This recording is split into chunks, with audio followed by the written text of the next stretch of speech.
we say good morning to you. We are broadcasting live on the road as we are. We're here again at Chick-fil-A in Johnson City on People Street on this 10th day of June, 2026. Show number 2,514. Countdown to Cyclone football, 72 days. We're going to be joined by He's here, Axel Stein-Johns. Andrew Smith's going to join us. The fallout continues from Brendan Sorsby. I told you, I don't get it always right. But I told you it's going to change the surface, if you will, of college athletics, and it is. And so, folks, sense this, see this. Athletic directors are mad. The Big 12 is threatening to boycott Texas Tech. It's a mess. And so there will be ripple effects. There's a teleconference tomorrow of sorts with all the presidents of the Big 12 conference. What are we going to do about it? Because there are teams that said we're not going to let this go, and they shouldn't. And I told you it was going to change college sports forever, and everybody sees that. The integrity's going out the window. NCAA, Andrew Smith will be here to talk all about it. NCAA's kind of lost, if they had any teeth at all, they've lost their teeth as far as enforcing things. I've got another story here about another kid already that's in trouble.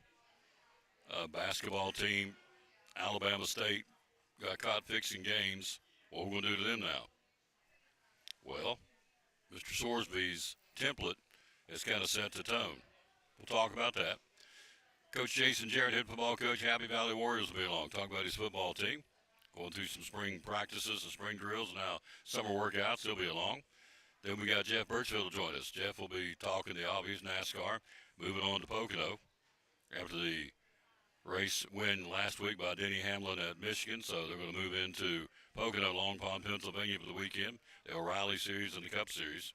All that and a whole lot more. NBA Finals Game 4 tonight. We'll let Andrew preview that for us as well. The Spurs or the Knickerbockers. So, wonder if they get beat tonight, they'll blame it on Bush, or rather on Trump again. Bush. On Trump again. I don't know if he's going to the game tonight or not. So, if the Knicks lose tonight, can they blame it on Trump? Yeah, he was there that night. It caused the game. So, really interesting. Plus, after the game out in the streets of New York City, things got very, very unruly very quickly.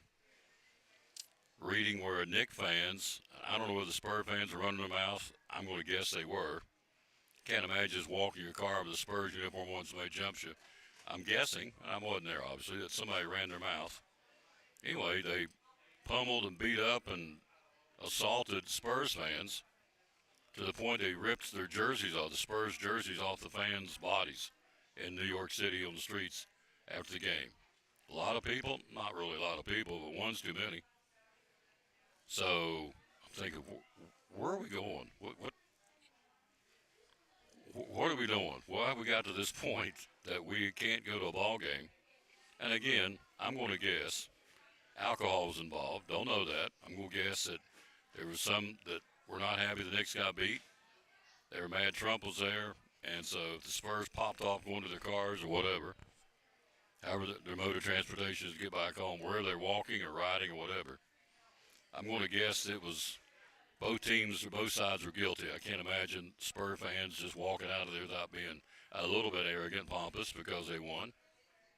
You throw a little alcohol in and away you go. And I'm not even saying that's 100% what happened, but you got to think that's kind of what happened. Anyway, the mayor of New York City said, he's going to enforce it best he can. I mean, you saw the pictures, thousands of people in a condensed area, which is Wayne, would you behave yourself, please? That's it. You're on parole for good behavior. Well, don't mess it up. Wayne Hamilton, what a good guy. So anyway, that's what's going on with Andrew and Wayne about that. And Mr. Birchfield. But I'm interested to see what happens with Brendan Sorsby. That is a big story in sports. Are we tired of hearing about it? To a point, but it's there, and you got to deal with it. And we'll see how the NCAA and how everybody deals with it. Georgia and Nebraska said we're not playing them in anything. So told all coaches, both athletic directors and all coaches, you're scheduling Texas Tech in anything, volleyball, gymnastics, baseball, softball, no. Do not schedule Texas Tech in anything based on what's going on. So It's the old ripple effect in the pond, folks. We'll see how it goes. We're here live at Chick-fil-A. The sandwich is out. It's the honey pepper pimento. Up on the screen, they've got it, and they sell the whiz out. It's a big seller in the summertime. Peach milkshake, had one yesterday. Oh, my gosh. Was it good? Yes. Knocked the bottom out of it. Peach milkshake. Good stuff. The summertime shake. And also the dragon fruit's now up on the menu board. That's a permanent. And on top of that, you have the new kids meal, which features a medium mac and cheese with a side, which is a really cool thing, too. So we're at Chick-fil-A in Johnson City on People Street, right down from Best Buy. There's two in town. This is the one we support, the one on People Street, because of the great leadership of Tim Birchfield. And that's where we is. Here's your countdown, 72 days. We'll let Axel tell you about that coming up. So let's take we don't take our first break. Let's get the national anthem in. I've already almost forgot it. Greatest country in the world. So, by the way, I went to a big box store the other day and purchased me some American flags. Got them all over my deck. I'm so proud of this country. And we got a bunch of knuckleheads doing crazy stuff at times, but it's okay. Still the greatest country in the world. Loretta Bowers, front and center lady, singing the national anthem on the Tom Taylor Sports. Oh, say, can you see by the dawn's early light what so proudly we hail at the twilight's last gleaming, whose broad stripes and the bright stars through the perilous fight o'er the ramparts we watched were so gallantly streaming, and the rocket's red glare, the bombs bursting in air, gave proof through the night that our flag was still there. Oh, say does that star-spangled banner yet wave o'er the land of the free and the home of the brave?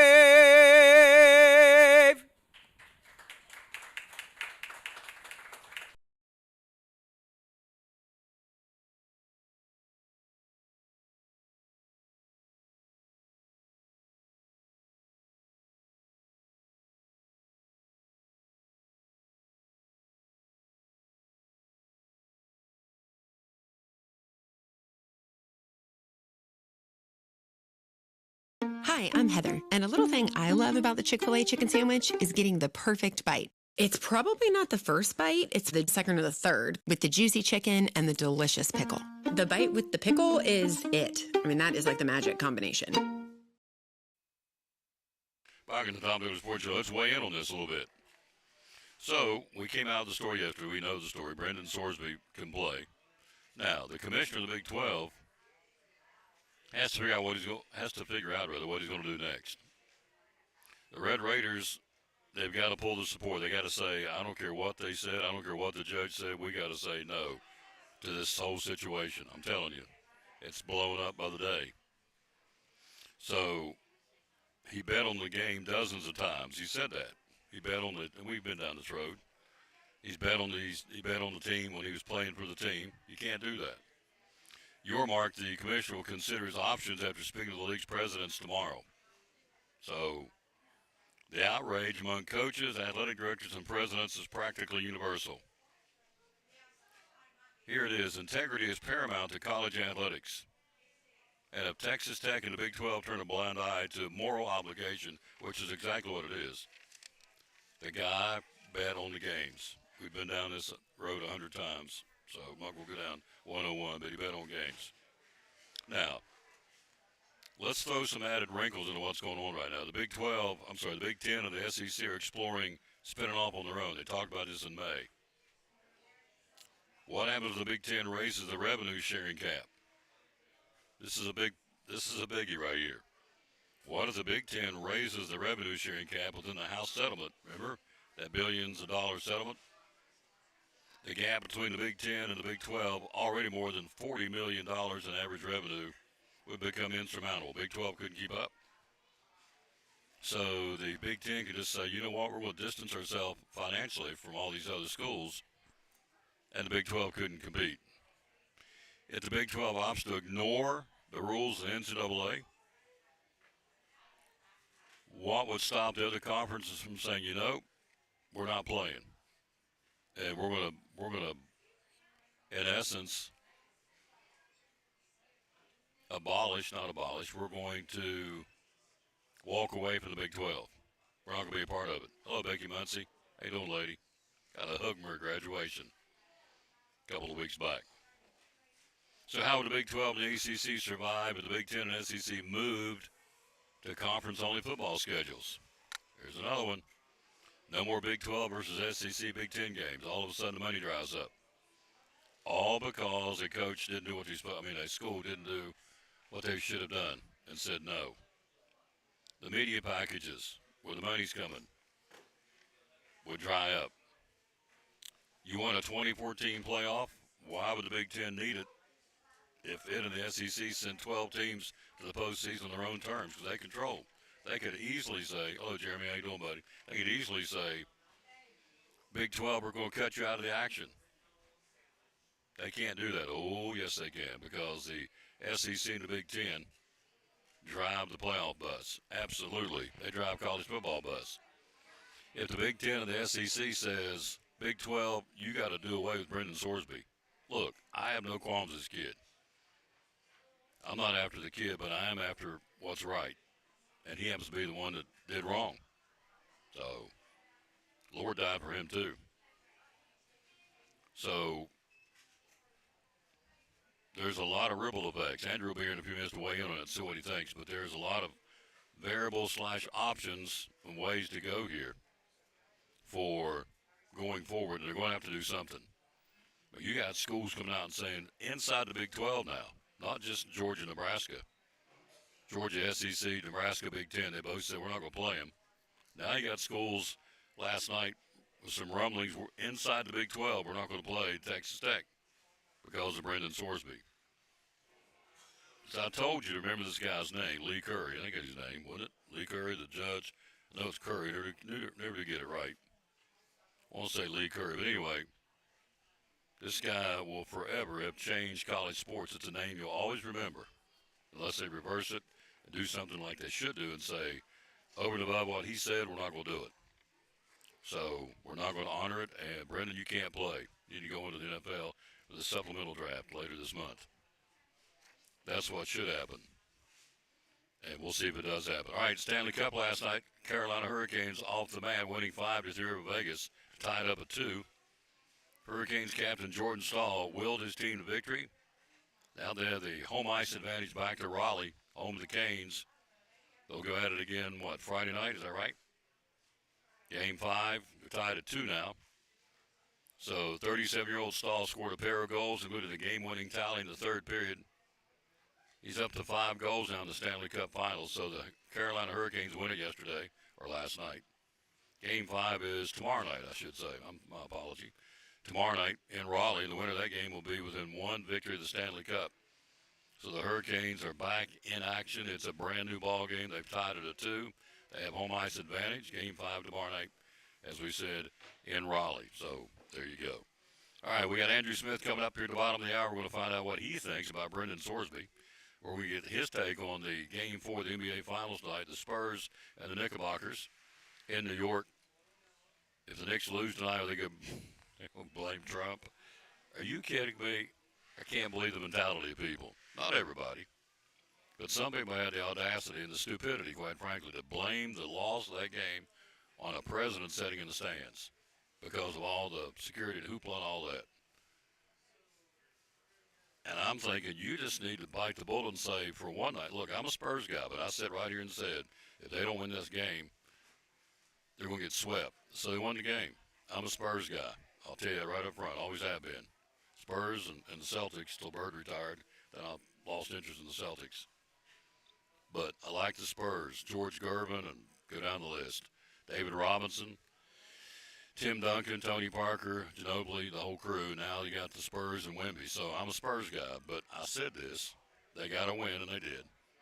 But to sit and say Trump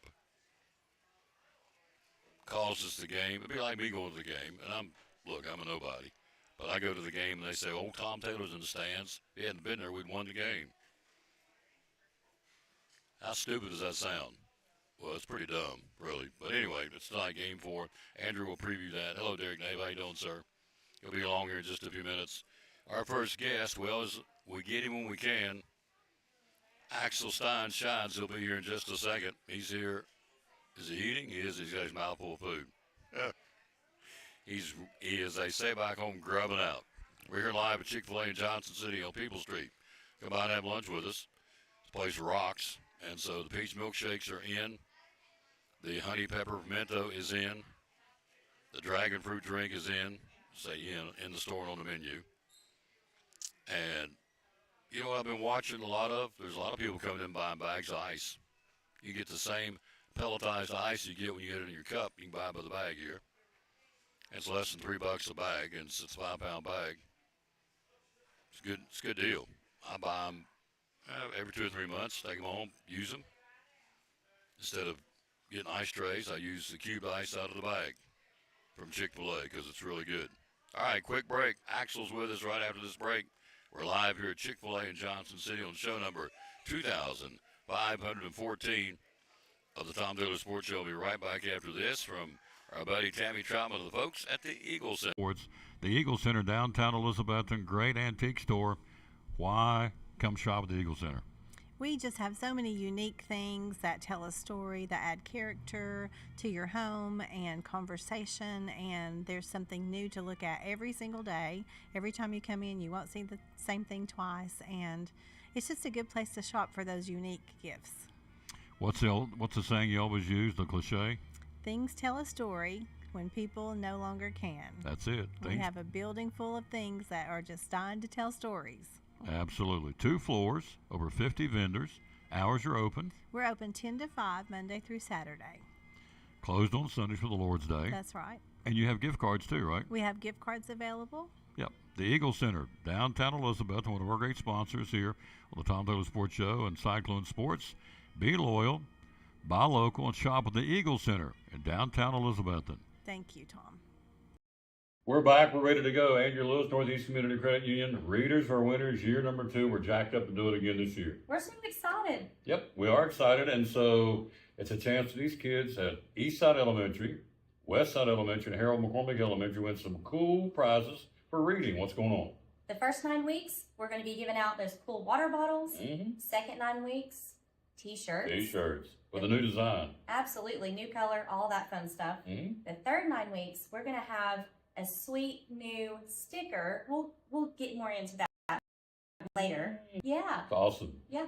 Whole point is readers are winners. Year number 2 at the 3 elementary schools in Elizabethton City Schools. Thanks to Northeast Community Credit Union. They're paying for all this to their corporate sponsor, and we love them for doing that. The bottom line is leaders are readers, readers are winners.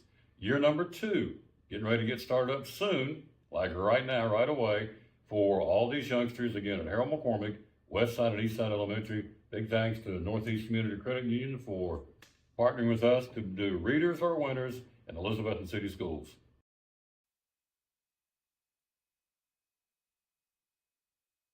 Axel Stein's Shines. Oh boy. Hello, sir. How are you? I am doing good on this Wednesday, the 10th day of June, which is hard to believe. Yes. How many shows have you done now? 10. 10 shows. Wow. We're just getting started, folks. Yeah, we're just getting cranked up. It's every day. Yeah. Tomorrow? Off. Nothing. Oh, we're off tomorrow. Yeah. And We're then taking it off. Friday, Food City and Gray on a Food City Friday. That's it. He'll be there too. Food City and Gray. He comes to every show we do, him and Papa. So. And my mama, sometimes, that is. Good morning, Axel Steins. I love the way you make the world around you shine. How about that? Axel Steins Shines. You got it. Now, you brought me something, didn't you? Yeah. This is really cool. I almost started crying again, but I didn't. I bucked up. He brought me What is this? Tell everybody what this is. That's a little mini Jesus that it does sometimes. Yeah. Key puts that on. You put that on your key ring, right? Yeah, I think so. Yeah. Yeah, we're gonna do that. You want me to do it? You want to do it? Tell me about while I'm doing this. Tell me about the Cyclone Walk, would you? Of course, since there is only 72 days, 7 hours, 33 minutes, and 42 seconds, we are clicking it off, folks. We are clicking off. So tell them about the Cyclone Walk, sir. Oh, yeah, baby. So the Cyclone Walk, it's where the guys come out of the locker room. I always get them pepped up, of course. I high-five some of the players in their football uniforms, and the coaching staff and mascots as well. And of course, me and Carrie are recording it for the Tom Taylor Sports Show Facebook page. Right here. It's on, folks. On my key ring. So every time I look down there, I think of Axel Steins. Shines. Oh boy. Whoa, Nelly. Ooh, Nelly. I love it. He brought me up a little Jesus to put on my key ring. I love this kid. So we are at 72 days. 7 hours, 32 minutes, and 47 seconds. Wow. Clicking them off. Till the Railroad Rumble. Whoa, baby. Oh, yeah, baby. Now Them you- Hilltoppers coming to town.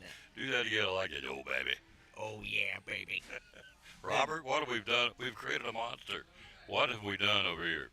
This I guy's. don't know. I love this guy. So, yesterday was the 20th anniversary of the movie Cars. Did you go home and watch it?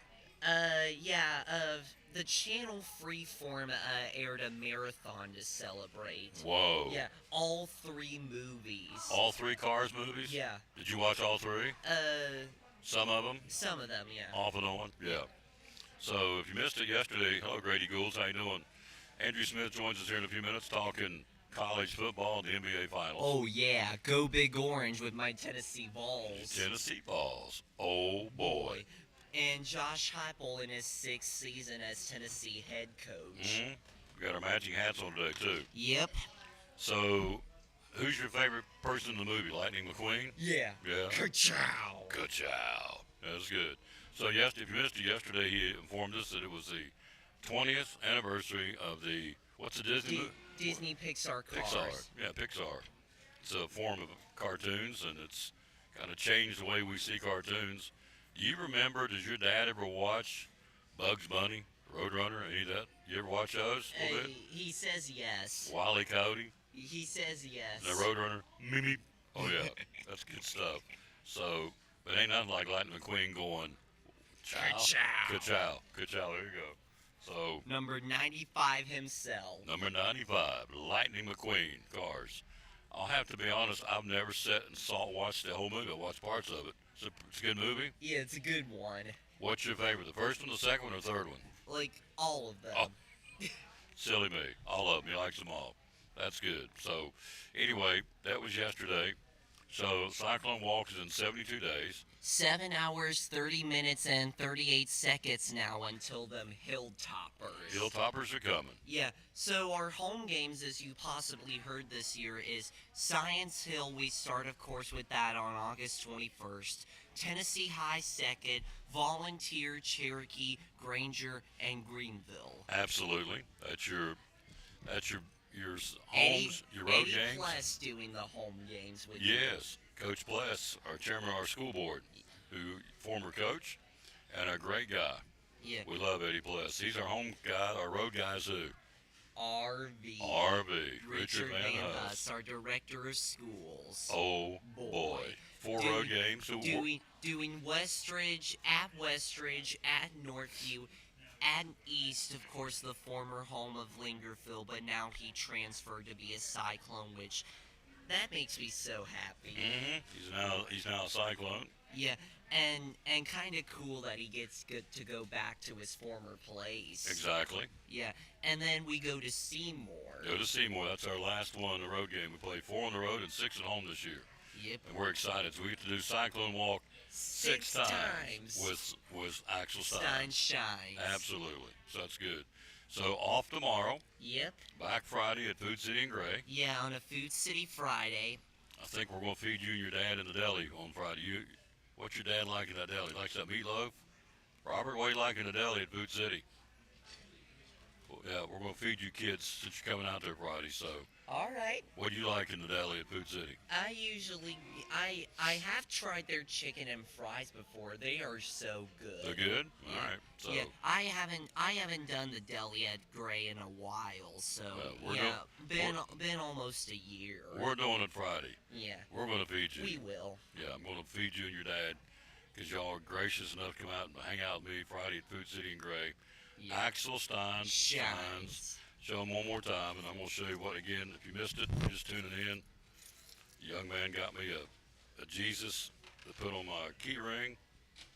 There you go. Remind me what it's all about. It's all about the Lord. So, and I saw the video tonight of you singing up on the stage at the church in Vacation Bible School. You were right in the middle. Valley Forge? Yeah, I saw it on Facebook, and you were doggies. You were singing and grinning and clapping, having a big time. Yeah. Yeah. It was like a party. It was like a big party. You're right in the middle of it. Well, that's a shocker that he's right in the middle of the party. He is the party. Yeah. Yeah, that was awesome. Singing That was so awesome. Vacation Bible School. Yep. Already over. Hard to believe. It flew by, didn't it? Yeah. It come and gone. Come and gone. Yeah. Until next year, buddy. Until next year, buddy. Love you.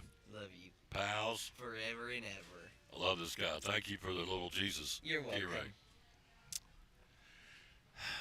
Oh, he's going to get... No, I'm not. I'm not going to do it. I'm Not now. not now. I've only done it once. You got me last year. It's not August 7th That's yet, it. buddy.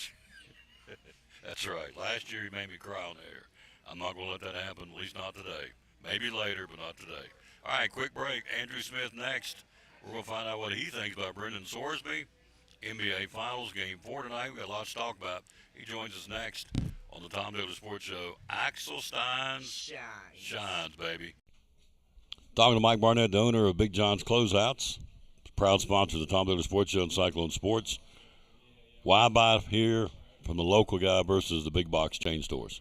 Well, I think, one of the things you have to consider when you're talking about buying local is you're supporting people that live in your community, that worship with you, that are involved in civic groups with you, that your neighbors, people that you've known for years, and also, the proceeds stay right here in Carter County.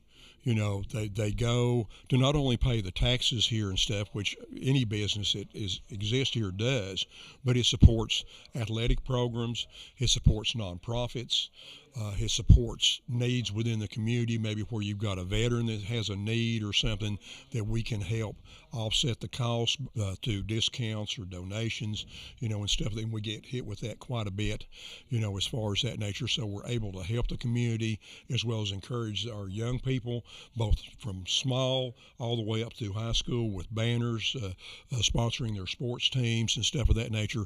Plus, we have a vested interest in helping the customer that comes in. We want them to get the right item for the job and leave with what they need to finish that job. We want to listen to them, understand what they're doing, and they're not just to us just a number, if you would. They're someone we want to build a relationship with and a friendship with that trust us. Pretty simple, folks. Be loyal, buy local, and buy from Big John's Closeouts in downtown Elizabethton, where they hammer high prices. Proud sponsor of Cyclone Sports and the Tom Taylor Sports Show.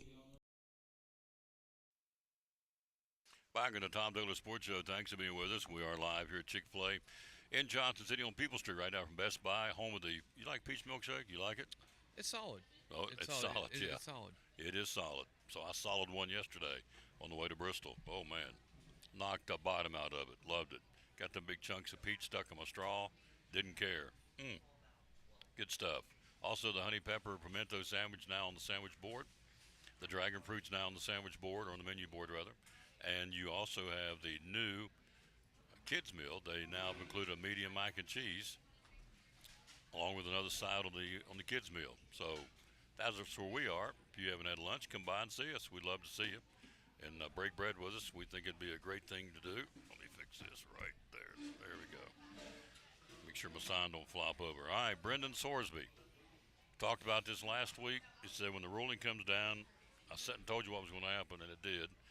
Lee Curry, the guy that was in Lubbock County, Texas. It's interesting. I read the story this morning. There was another guy supposed to do it, and he recused himself from it. He said, "I don't want to do this because I know what's coming."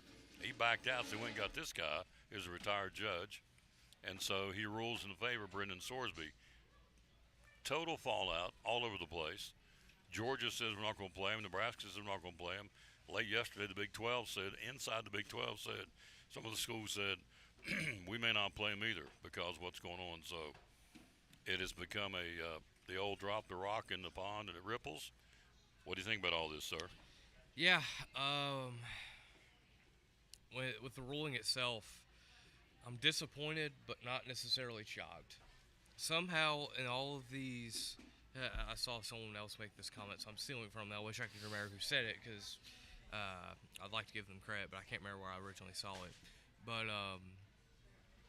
somehow in all of these lawsuits dealing with the NCAA, whether it be eligibility or this, that, or the other, we can get a guy that bet on his own team on multiple occasions become eligible again, yet somehow we found one judge in Knox County who is not willing to give Joey Aguilar his extra year. Now, in a vacuum, I understood the decision. I thought the decision made sense with Aguilar, but when you compound it with Trent Chambliss, with now Brendan Sorsby, it is kind of funny to think about in a way.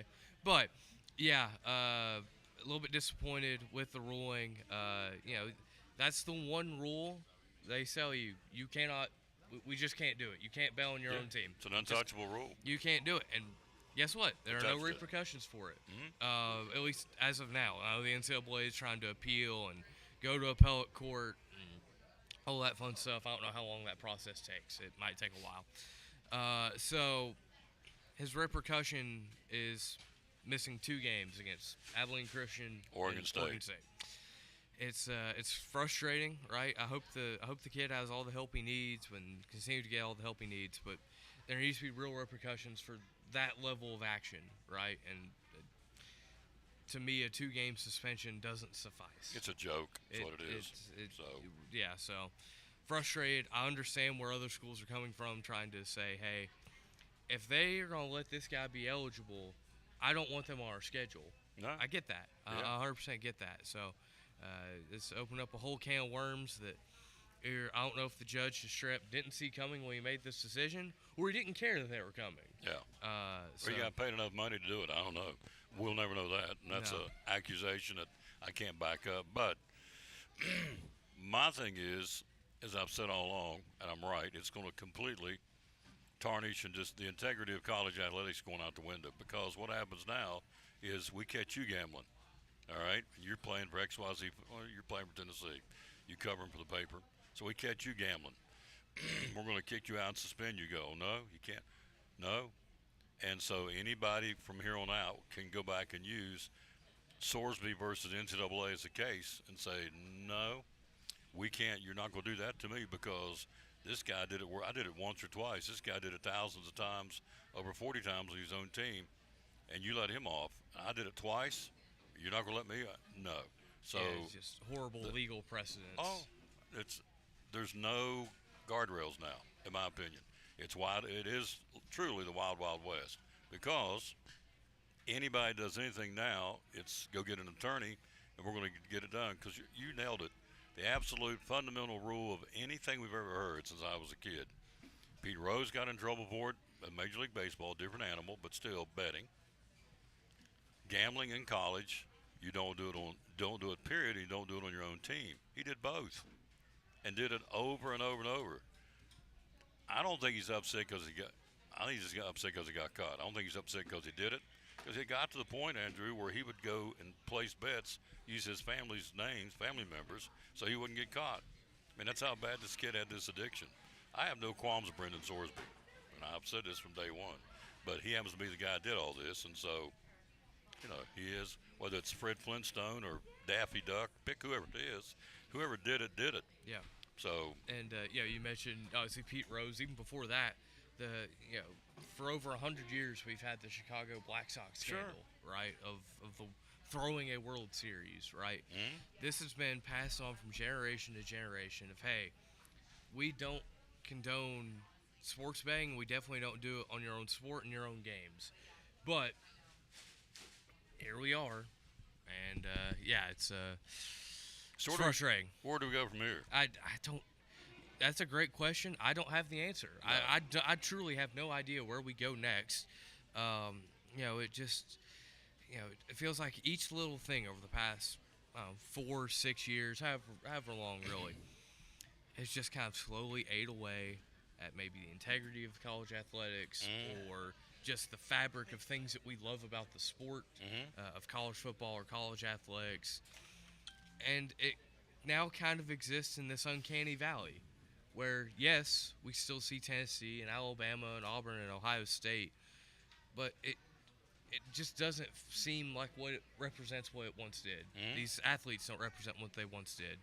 And it's a weird place to be. As someone who grew up loving college football and loving college athletics, it's weird. It's a strange place. It's not dead, but some of the things it represents are on life support, if not gone themselves. Well, you've already got. Go ahead. I'm sorry. No, you're good. And to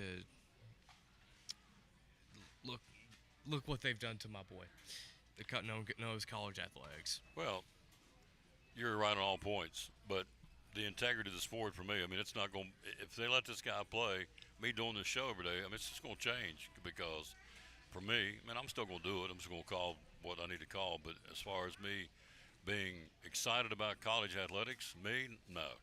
So I mean, I'll do it and I'll report it.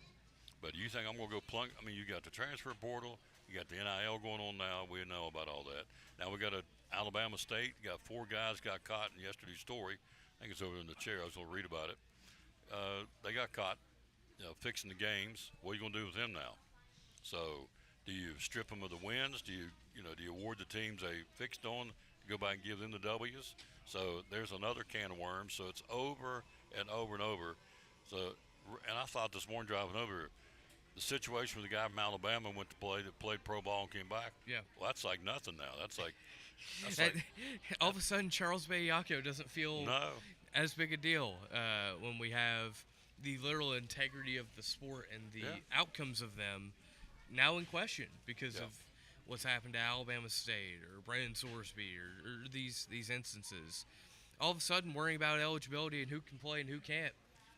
All right, so let's jump in some what-ifs here. We're talking to our buddy Andrew Smith. So some of the what-ifs that I read this morning and last night getting ready for the show. Hello, Junior Campbell. Hello, Judy Townsend. Hello to Lynn Huff. How you ladies and guys doing? Thank you. Becky's back with us. She pops in, pops off. She's at work watching when she can down in yonder in Union County. Thank you. We're here live at Chick-fil-A in Johnson City. So Big 10, Big 12, they drive the bus. I'm sorry, Big 10 SEC, they drive the bus. We know that. What if, and I read this morning, what if the Big 10 jumps up the revenue sharing cap, pushes it up even further? Now, right now, potentially it could be up to $40 million revenue differential between the Big 10 and the Big 12. They can't, that's insurmountable. Big 12 can't catch up to that kind of money as far as getting kids to play, and we're going to go to Big 10 or the Big 12 because we got the money over here. We don't have the money over there. There's number one. Number two, what happens to the SEC and Big 10 just says, this is wrong. We're not going to play Big 12 teams, and we're going to cut out the Big 12 versus SEC, Big 12 versus the Big 10.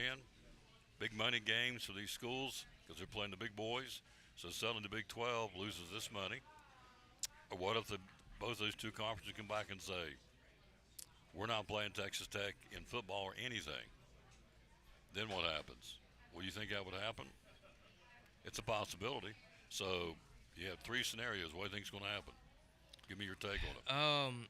Right now, I think the most likely is just the Big Ten and the SEC deciding just not to schedule Texas Tech in any athletic competition, at least until anything gets resolved with Brennan Sorsby in appellate court or whatever. So I think that's probably your most likely scenario. It's probably the easiest to implement, and you would feel bad. At least I would if I was an athletic director and I looked and I said, and I was originally supposed to play, say, Kansas State. They're, supposed to play them in a men's basketball non-conference game.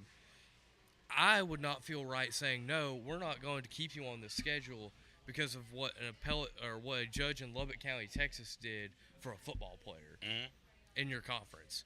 I personally wouldn't do that. If I was athletic director, I use the if I was the men's basketball coach. Would others do it? Maybe, I don't know. But to me, I think the easiest to implement, if you were to try and take some sort of scheduling stance against this decision, would be to just, we're not playing Texas Tech. We're just not.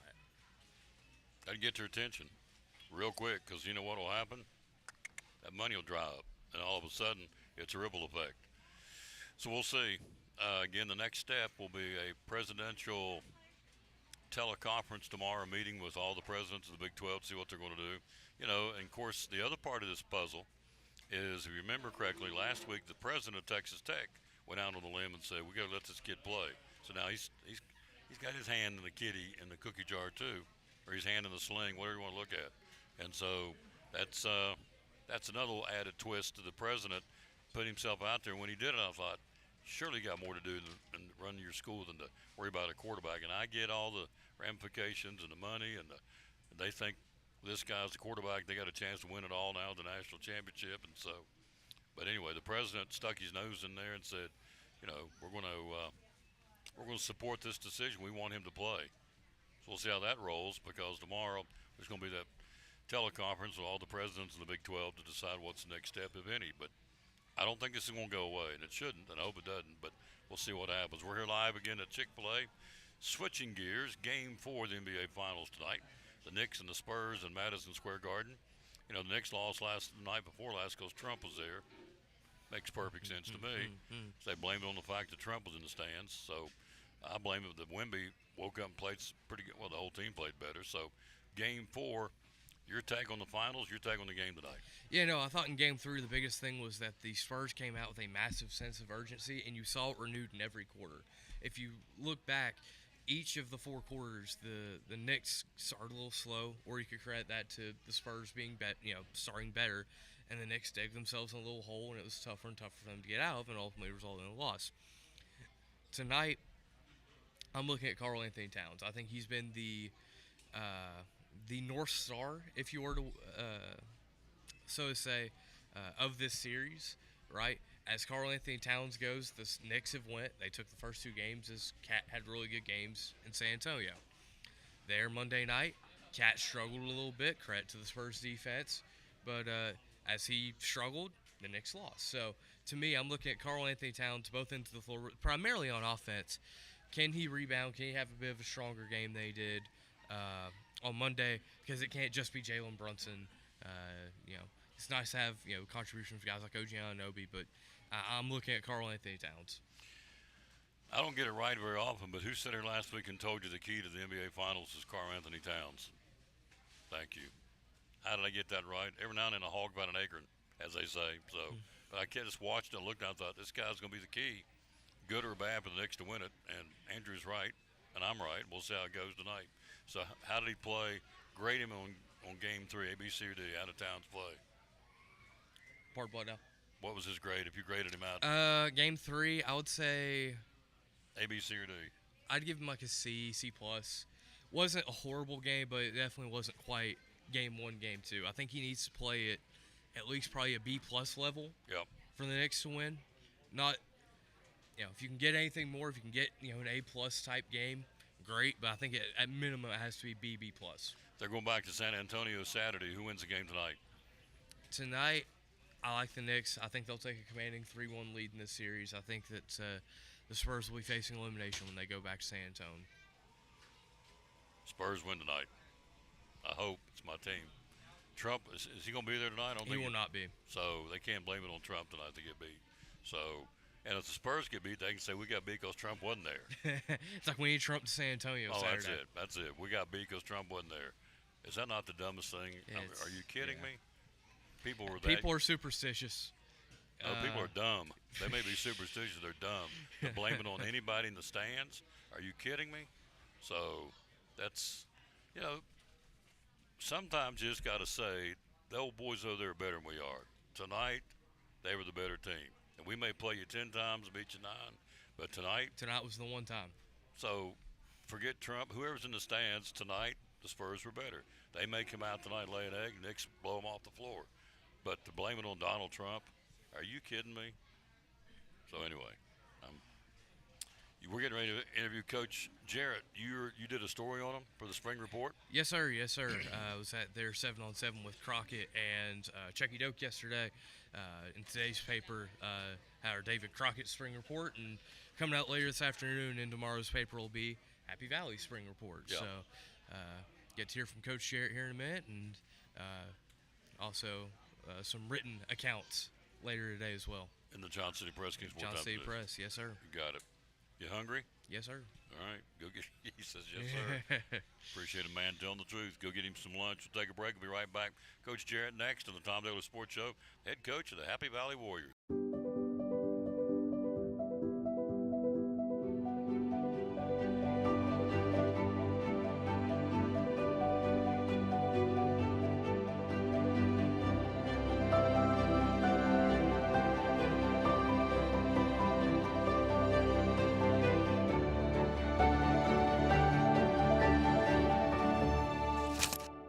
We're proud to help our region move forward and help reopen every business we can. And again, with Double C Western Supply, a lot of Western stores out there. What do you feel like separates Double C from all the other competition? I feel like there's a lot of things that separate us. Our customer service, I feel like we help our customers very well. I feel like we're very friendly, and at least we try to be. We strive to be a friendly, family-based business. I also feel like our prices are very good. I feel like we try to keep our prices and our merchandise to a point that the whole family can shop here. And I mean, some things do have to be a little more expensive just because of the nature, but I feel like we try to keep our prices down low enough.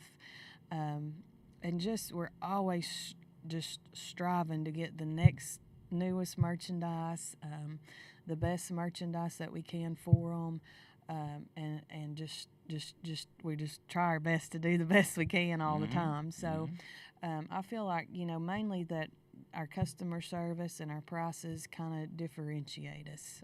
There you go. Yeah. Double C Western Supply on Railroad Street in Elizabeth. And again, social media, they're there, and also the website, doublecwestern.com. So, proud sponsor of the show, Tom Taylor Sports Show and Cyclone Sports. Miss Diana and the great folks at Double C Western Supply in Elizabeth. And be loyal, buy local, buy it in Betsy. Amazon doesn't sponsor your ball teams, but Double C Western Supply does.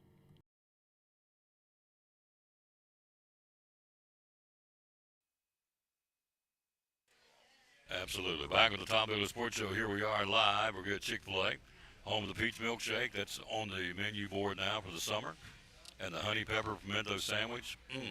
Pretty good sandwich there. And then you got the dragon fruit, cool you down on a hot.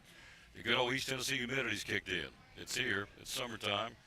Told you last week out on the back porch, I was sitting there tonight, and the lightning bugs are out. That's a good sign. It's summertime. Lightning bugs are here. So are the mosquitoes and everything else, but that's okay. Coach Jarrett's here with us. First of all, thanks for coming, sir. Appreciate you. Oh, man, Tom, appreciate you having us on. Always look forward to coming to meet with you and talk with you. Yep. Saw you at the basketball game back when the Warriors played back in the winter. We did the Carter County's Hall of Fame. We had a bunch of Happy Valley people go in. That's awesome. It was good great. stuff. Yeah, Yep. awesome. So, spring practice. Hello, Vista Clark. How you doing? Hello, Junior Campbell and Judy Townsend. Thank you, kids. And Coach Shipley down in Middle Tennessee, thank you for watching. So where are we right now? We're doing summer workouts, we're practicing, lifting weights, what we doing? Yeah, doing a little bit of everything. Obviously in the gym, hitting the weight room still hard. Our mindset right now is we're not trying to maintain, we're still trying to grow. We want to be at our strongest point when the ball tips off game one. So obviously got some 7-on-7 passing leagues going on, doing some things like that. We had one yesterday, got another one next week. So just trying to get better, just really concentrating on the fundamentals of the game. That's what you kind of focus on at this point in time. Schemes and things will come later, but just trying to hone in on the skills that's going to hopefully make us a competitive football team. So for folks out there who may not know, we try to educate everybody every day. We make the assumption we know what a 7-on-7 is or whatever we talk about, but a lot of folks are going maybe scratching and go, what's 7-on-7? So Would you please tell us what that's all Yeah, about? basically it's everybody but your linemen. And we always have our young linemen come in and they go, hey, do we get to play 7-on-7? I have to break their hearts and say you can't run out and run some routes and throw some balls around. But, it's, all of your quarterbacks, wide receivers, linebackers, defensive backs. 7-on-7, it's not real football, but it's something that you do to, get better. It's really good for receivers and quarterbacks with a timing standpoint. It's really good for your back end, secondary on defense, just being able to learn your coverages and, track balls. So it can teach some bad habits, especially for your linebackers. So we're constantly harking, still get your run step, your read step. Don't just be bailing out of there into your pass drops. But it's fun. It's a chance to go compete against somebody else. At Happy Valley, we don't do spring scrimmages anymore. It's probably been 5-6 years since we've had a spring scrimmage. So last time we were able to go against another color jersey was second round Bledsoe, bitter loss, heartbreaking loss. So it was nice to go out yesterday and go against some other competition and just compete and see some new faces out there, kind of what they can do, and from young guys to old. And it was a good day for us. We competed well, and like I said, just trying to hone in on those fundamentals, because that's where it's won and lost, is the fundamentals of the game. Just excited about this upcoming season. So in the 7-on-7, you just run pass routes. So I go out, okay, I'm the tight end. You go down and out. I go down 10, turn around, you throw me the ball. Do I stop? Do I run? What happens? Two-hand touch. Run to two-hand touch. So we got to second goal from the 6 yesterday, and here we are throwing a fade. I don't think you'll see the Warriors be doing that too much from the 6-yard line, but much less anybody else. But, it's fun. It's fun for the kids. And, it's like I said, it's good from a timing standpoint. We did a lot of good things yesterday for the first time going against other teams. Obviously timing is an issue right now. That'll get better the more reps that we get. We caught the ball really well. We're playing multiple guys at quarterback. I think we had 4 guys take reps at quarterback yesterday, 9 through 12. So defensively, we were able to see yesterday we got to break on the ball a little bit better. So this morning we worked on, your footwork, hip work, ball breaking drills. So looking forward to taking the next step next week when we do another 7-on-7 next Tuesday. So good stuff. So one more question. So uniform-wise, do I wear shorts, tops, helmets, jersey? What do I wear? Yeah, it's helmets, and we'll wear cut-off compression shirts and shorts. Okay. Happy Valley, we like to put the nice stuff on, all look the same. I wouldn't be opposed to being able to put shoulder pads on. Because you have collisions in 7-on-7. I've seen collarbones get broken 7-on-7. But you're not allowed right now by Tito Estable rule to put shoulder pads on till heat acclimatization period, which is about the 3rd week of July. So you're out there in helmets and compression tops and shorts and just running around having a good time. Having a good time. That's awesome. Having fun. Hello, Lisa Baker. How you doing, lady?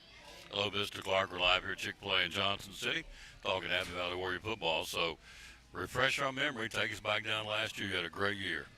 Oh man, it was a banner year, historical year, just an unbelievable. It was a great ride. It's a season that we're going to look back on as Warrior fans and coaches and players, and you're always going to remember that 10-0 undefeated season. It's something special when you're only one of 6 teams across the state out of all classifications from Memphis to Johnson County to have a 10-0 season. That's what they make movies about. There's something special about that 10-0. You don't hear about 25-0 in baseball or basketball, but 10-0 rings a bell in your ear. It's just something that you dream about each and every year, and we were fortunate to enjoy that ride. Obviously, it ended in a heartbreaking fashion in a second-round loss to a really, really good Bledsoe team. We haven't turned the ball over 3 times all season. And we had 3 turnovers that game, end up losing by 1, but still had a chance to win it, going for 2 with a minute and a half to go, and got inside the 1 and got stopped to win by 1 there. And it's something that's really motivated us in the offseason. We want to find ourselves back with that opportunity. We feel like we can have another really good competitive team. What does that mean from a win-loss record? I don't know at this point. We're just trying to take it day by day. But our ultimate goal is to compete for a conference championship, try to host first-round game, and just see what happens. But we're excited about the bunch coming back. last year was last year. We have to look back at the mistakes that we made in that last game, use it as fuel moving forward, find ways to continue to get better, and our guys have done that, our coaches have done that, and I like the direction this team's headed as well. Talking to Coach Jarrett, so who are some of the kids coming back from last year's team you're going to be counting on? Well, we obviously lost 12 really good seniors, so we got to replace some unbelievable football players there. But we feel like we got a senior class coming in this year that's going to just fill the role really, really well for us. I think we got. I have to mention Lane Parker. He was the Conference Player of the Year, All-State player. Matter of fact, he was I think the Prep Red Zone Class 2A State Athlete of the Year across the state for AA. So he's a really good player we got coming back. Tyler Berry, he's well over 100 tackle inside linebacker. We're going to count on him to tote the rock a little bit more from the fullback spot. He's toned up a little bit. He's moving even better than he's ever done before. So we're looking for him to have a big year. Mason Norman, he's an all-state guy coming back. I mean, he's got 18 sacks the last 2 years. He's just about unblockable from a defensive end position. Really good tight end for us as well. Jordan Collins, another senior coming back. He's going to play linebacker. He's going to play tackle for us on the offensive line. Dalton Pate's going to be a senior coming in. Right now he's getting a lot of reps at that center position, but he's put himself in position in the weight room this offseason. I feel like he's going to take a big step for us. John Williams, another senior, probably, penciled in is going to be one of our starters from the defensive back position. He's going to be a slot guy in our flex bone. He'll be split out at wide receiver for us as well. Artie Bond, unbelievable defensive back, unbelievable athlete. He's about a 4'5", 40 guy, 10'3" broad jump, just an unbelievable athlete. He's going to be one of the best on the field anytime we suit it up on Friday nights. Uriah Lucas is a guy that's he was at Happy Valley all last year, but he didn't play football for us. He transferred in, was at school, so we got him out this year for his senior year. He's been an eye-opening athlete for us throughout the spring and this early part of June, so we're looking for him to play some skill position for us. And another senior in Clay Gauntz is going to be a lineman for us as well. So it's going to start with those seniors. Right now what I like about them so much is the leadership that they are stepped right in. They've kind of taken it by the horns, been really, really positive, and they've taken these young guys under their wings and just kind of pulled them right along. We're sitting at about 57 athletes right now. For AA football, that's unbelievable. We just actually had to move more lockers into the locker room right before I got over here today. I've got guys out there. I don't have enough helmets right now to put on them. We got some on order coming our way, so the spirit is high. Everybody's excited, which you would expect after a banner year like we just had coming off of 25. So we like the excitement. We like the kids that we have 9 through 12. It's going to be all 57 guys are continuing to show up every day. They're working hard. They're all doing something positive. We're loving on them a lot. We love being around them, and they're bringing the work ethic and a positive attitude each day, and just a coachable bunch. So sky's the limit for us. We'll see what happens. Absolutely. Opening night is who and where? Unaka, Happy Valley. I guess it's August 20th, 21st, whatever. 21st. Yeah. We got Unaka at home, little cross-county rivalry there in Carter County. The second game's going to be up on the mountain against Cloudland. Then we got Claiborne County coming to Happy Valley Game 3. And then we get to go up to Hampton in their new facility there week 4. And then we follow that up with a trip to Unicoi in week 5. So we got a tough, very, very competitive start to the season there. We got some smash mouth teams. We got some teams that are really, really skilled athletically. So we're going to be put to test and find out what kind of football team we have real quick. Awesome. I do want to say thanks again because they're getting their new field. But last year you shared your facilities with Hampton, which I thought was a really cool gesture on Happy Valley's part. And Hampton appreciated that too. But they're getting their new field. Should be ready for this season. And so, long after shared, you got yours and they got theirs, but kudos you guys for doing that. Well, that's just something you do. You extend a hand to people in need. you know, you put aside the rivalries and all that. Obviously, when you line it up, you want to beat each other on Friday nights or on the courts, whatever field of play you're on. But, you know, at the end of the day, you got to love your neighbors. You got to take care of each other when they're in times of need. So we just did what anybody else would do, you know, just extend your hand, try to help them out in need. And obviously, they were very grateful for that. And I know if the tides were turned, they would do the same for us. And they're putting an unbelievable facility up there. It's going to be super nice. I know they're really excited about it. And, you know, Yanaka's getting a brand new turf field as well. So, you know, we were just talking, you know, out of 10 games this year, we're going to be playing 8 of them on turf fields. We got 6 home games, and then we're going to Rome Mountain, and then Hampton's going to have turf as well. So, you know, 8 of our football games is going to be played on turf. So, you know, things are looking great for Carter County school system. Facilities are getting upgraded. Kids are excited about it. Other schools are excited about it. So we're just blessed to be in the position that we're at. And, you know, we got our new carpet laid down last year, and that's so nice as a coach to go out there and not have to worry about mowing it 3 or 4 days a week, getting it painted, which is taking 4 to 6 hours, saves thousands and thousands of dollars of paint and fertilizer and all kinds of different things. So we've been blessed to be in the position we have. We love the facility we have. We got a lot of people that put a lot of blood, sweat, and tears into it. We take pride in it, and you know, from a football standpoint, we just want to repay all those people, men and women, that put so much love into our guys by going out each and every week and putting a productive team on the field. Plus, come November, when it's all that usage, because you guys have the junior teams on there too. So, in the past, it really all these sodded fields become like a cow pasture with the rain and the wear and tear. So you don't have to worry about that either. Oh no, man! It's been a blessing because. I mean, it's untelling how many games of football was played on our field last year, from youth club all the way up to high school, especially when you got 2 different, and we're having to practice up there too. So, you know, it makes life much, much easier, and we're so thankful to have our new field. So, July 1st, I've asked every coach on the show. I asked Sean about this last week, and he said it is what it is, got to deal with it, but come July 1st is the new transfer portal, or transfer rule, I should say, in high school, middle school. Has it affected you guys, and what's Coach Jarrett's take on that? Well, I mean, first and foremost, we're blessed as of right now. We've not lost a player, and I hope that's because, number one, they love playing at Happy Valley. Number two, it's the relationships that we try to build with them. So for us, we've been blessed to not lose anybody. Now, you get a phone call tomorrow or something else, somebody knocks on the door and says, "Hey, Coach, I'm moving." So, and that would be heartbreaking for us. You know, it is what it is. It's the sign of the times, I guess, whether we like it or not, whether we want to agree with it, disagree with it. You know, that's to be argued. But, you know, for us, we've had a handful of kids actually transfer in. It's great kids, and you know, they're going to help us. So for us, the transfer has actually worked in our favor, and thankfully we haven't lost anybody. So, you know, it just is what it is.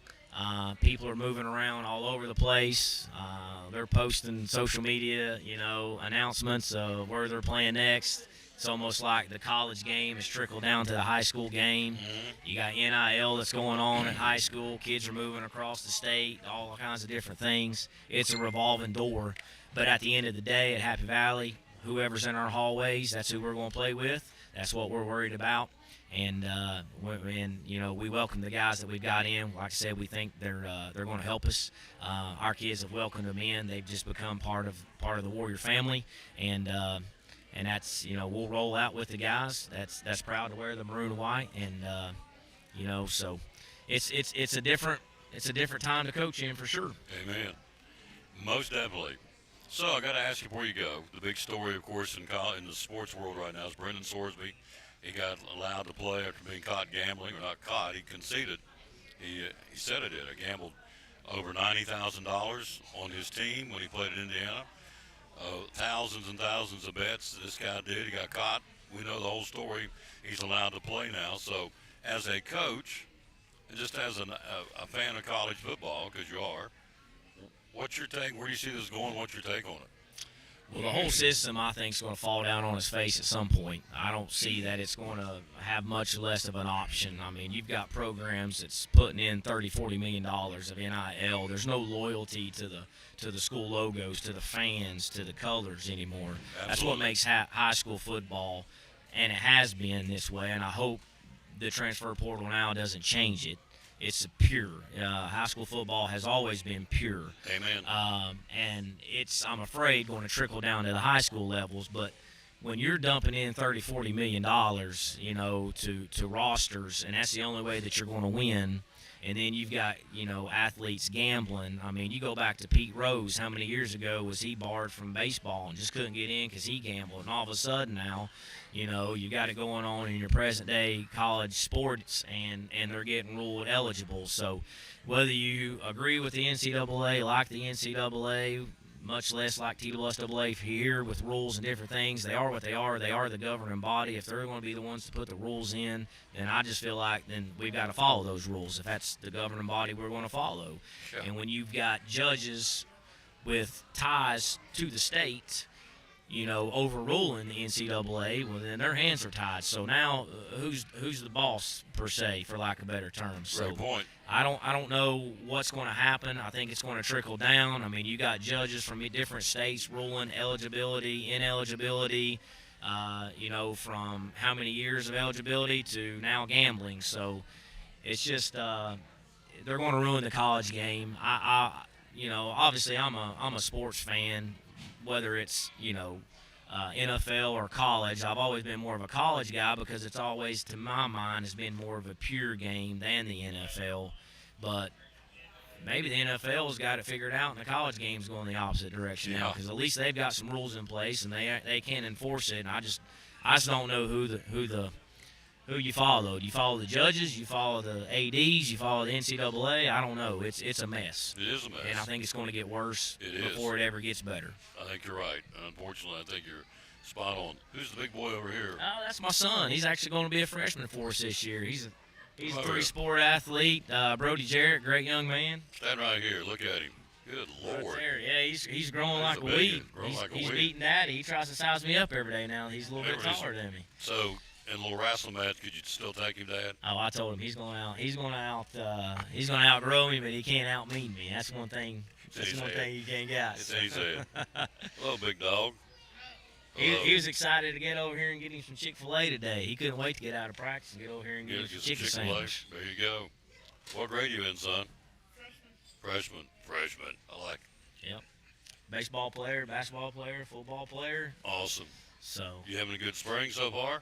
Yeah. We're now almost into summer, so. he's been busy, man. He had football yesterday, 7-on-7. Then he had a little bit of baseball fundamental work and had basketball last night. So he's staying busy. What a treat for a dad to coach his son. Not many people can do that. So that's, some people think that's a negative. I don't think it's positive. Well, it's on the way out here. We're sitting here talking because he's a quarterback, and we like our quarterbacks to be able to read techniques and make checks at the line of scrimmage. And he's starting to learn a little bit about what a 3 technique is, what a 2-eye technique is. So as a dad, it's fun to be able to talk the X's and O's of the game. He's been a sports fan. He could tell you more about the college game, the NFL game, who's on what team than I could ever think about. So it's fun now as a dad to be able to break the game down in the fundamentals. And for the next 4 years, I'm looking forward to our relationship budding even more. Oh, absolutely. My daughter's going to be a junior. He's going to be a freshman. To be able to walk in the same doors with my kids each and every day is a blessing. To be able to see them come through Happy Valley just like myself and my wife did is another blessing. So I'm enjoying it, being able to spend some extra time with him. I do try to separate the dad versus the coach when we get in the car, per se. We was in a drill today, and I had to get on him a little bit, and we try to leave that at football. Sure. And just be a dad and go out and bass fish a little bit when we can and spend some time together. We're looking forward to getting away from sports here for dead period for a little bit, taking a little break and spending some quality vacation time together as a family. So it's just a blessing. I love my son to death, love my daughter, and my wife and I are blessed to have 2 great kids. Amen. They love God. They're in church at Sinking Creek with us. They go every day. The doors are open, and they couldn't be in a better place. So hopefully our program and all of our high school sports programs are helping our kids mature into young men and young women, because I feel like we talk about how pure high school sports are, and that's the key. At the end of the day, it's all going to be hung up at some point in time, but hopefully they can learn some lessons, my son and daughter included, and that will help them be better men and women, husbands, fathers, and employees for people, and you know, it's special. Amen. Sue, who catches more fish when you go fishing? You or Dad? Tell the truth. Honestly, my dad. Your dad catches more fish. He knows, you know. He knows the tricks. Yeah, he knows everything.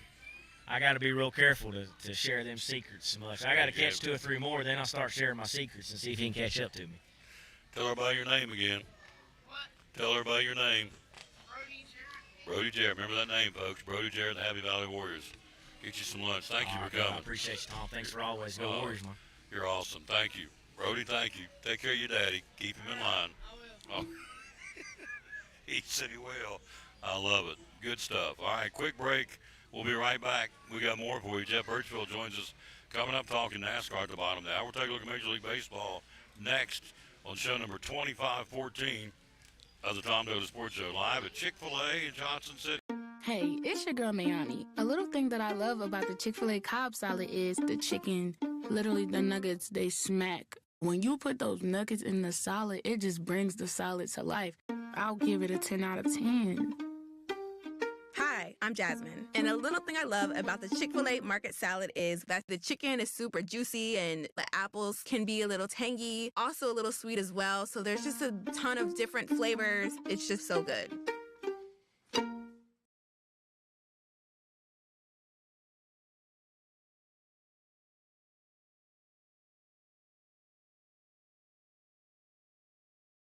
On our buddy Misty Counts, owner of Duck Crossing here in downtown Elizabethton. Springs and summer's right around the corner.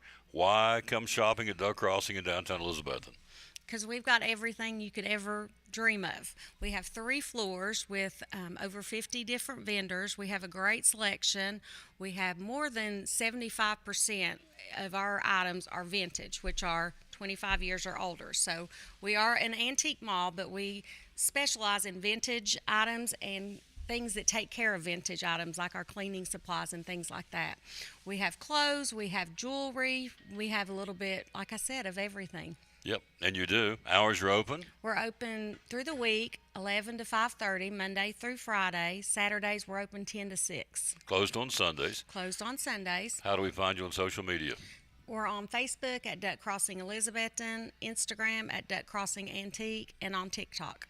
3 floors, over 50 vendors. Be loyal, buy local, buy it in downtown Elizabeth. Yes. Duck Crossing Antique Store, one of our proud sponsors of Cyclone Sports and the Tom Taylor Sports Show.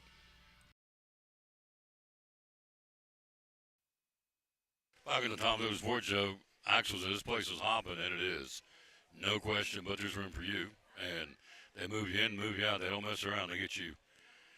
They run you through here, folks. I can tell you that. They're used to big crowds, and so, yeah, it's good busy. Busy. It's summertime, officially on June 21st, but it still feels like summer out there. It's hot and it's muggy. All right, let's keep the verse today. We always dedicate our show to the man hung on the cross. Today, no different, of course. So listen to this. This is for you and for me. The Lord Jesus willingly went up on the cross for you and I, taking our place to pay for our sins that we should have paid for. They couldn't even tell he was a human being hanging up there. They beat him so bad. Isaiah 52:14 says, just as there were many who were appalled at him, his appearance was so disfigured beyond that of any man. His form was marred beyond human likeness. Couldn't even tell what he was up on the cross for you and me. Yet on the cross, he said, Father, forgive them, for they know not what to do. Luke 23:34. He did that for me and you. I can't speak for you, but I can speak for me. Ain't no way I deserve that, what he did for us. Thank you, Lord Jesus, for dying on the cross. May we daily go about sharing and showing the good news of your love to those we come in contact with. Just look around, folks. This world, people need the Lord. They're reaching out, putting all their eggs in baskets that the bottom's going to fall out. I can tell you that from experience. So people need the Lord. Thank you, Lord, for dying on the cross for us. Goodness. All right, so we got problems in Texas. We got other problems down in Alabama. The hero of Alabama State's first NCAA tournament win and 3 of its teammates on the 2024-2025 team ruled permanently ineligible for accepting payment from gamblers to fix the outcome of games. So there again, yesterday it's Brendan Sorsby. Today it's Alabama State. Amar Knox, Sean Fulcher, Corey Hines, and Tony Matlock allegedly engaged in game manipulation when Alabama State played at Southern Miss on December the 5th, 2024. Southern Miss was a 6-point favorite. They won at 81-64. According to the NCAA, two known bettors offered the players a total of $2,000 to throw the game. The players accepted and were later paid. So, here's my thing. I'm a straight shooting dude if you watch this show. Why am I going to go sit and watch a game? How do I know these guys aren't doing it in whatever game I go watch in college? I don't think it's trickled down to high school yet. I hope it doesn't. If it gets to that point, I'm getting out. But, so seriously, you got to watch a game. So these guys got offered $2,000 to throw the game, and they took the money and were later paid off to do it, and so they threw the game. They call it game manipulation, but they fixed the game so they would for the gamblers. So being cynical, and I think I need to be at this point for me, I don't know about for you, but so any game I would go watch, how do I know it's not being thrown? How do I know with all the money flying around now on any level? Obviously Alabama State, even up to the big boys. How do I know it's not being, the game's not being tainted? Well, you don't. So I'm going to plunk down big money to go to a ball game with tickets the way they are now in college sports to go watch a game that may find out later, as we did 2024, 2025, the game was thrown. Ruled permanently ineligible for accepting payment from gamblers to fix the outcome of the game. Knox, Hines, and Matlock were Alabama State's top 3 scorers of that season. Fulcher was a reserve. 2 bettors were indicted in January by the U.S. Attorney's Office in the Eastern District of Pennsylvania on wire fraud and bribery charges reported related to sports contests. NCAA found out about it after Hines transferred to Temple, which notified the enforcement staff that Hines had been contacted with the FBI and shown text messages concerning a sports integrity issue when he was in Alabama State.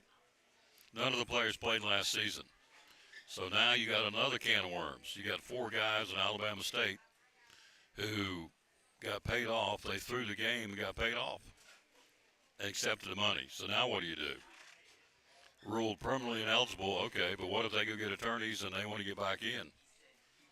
You say no, well, then you go back to the Sorsby case. There's another one. Can of worms, folks. Can of worms. Tom Taylor Sports Show, we're live here. It is hopping. We're here live again at Chick-fil-A in Johnson City. Hello, Jimmy Stout. Where have you been, sir? Missed you being on the show. So, Alabama State now has got 4 guys that got caught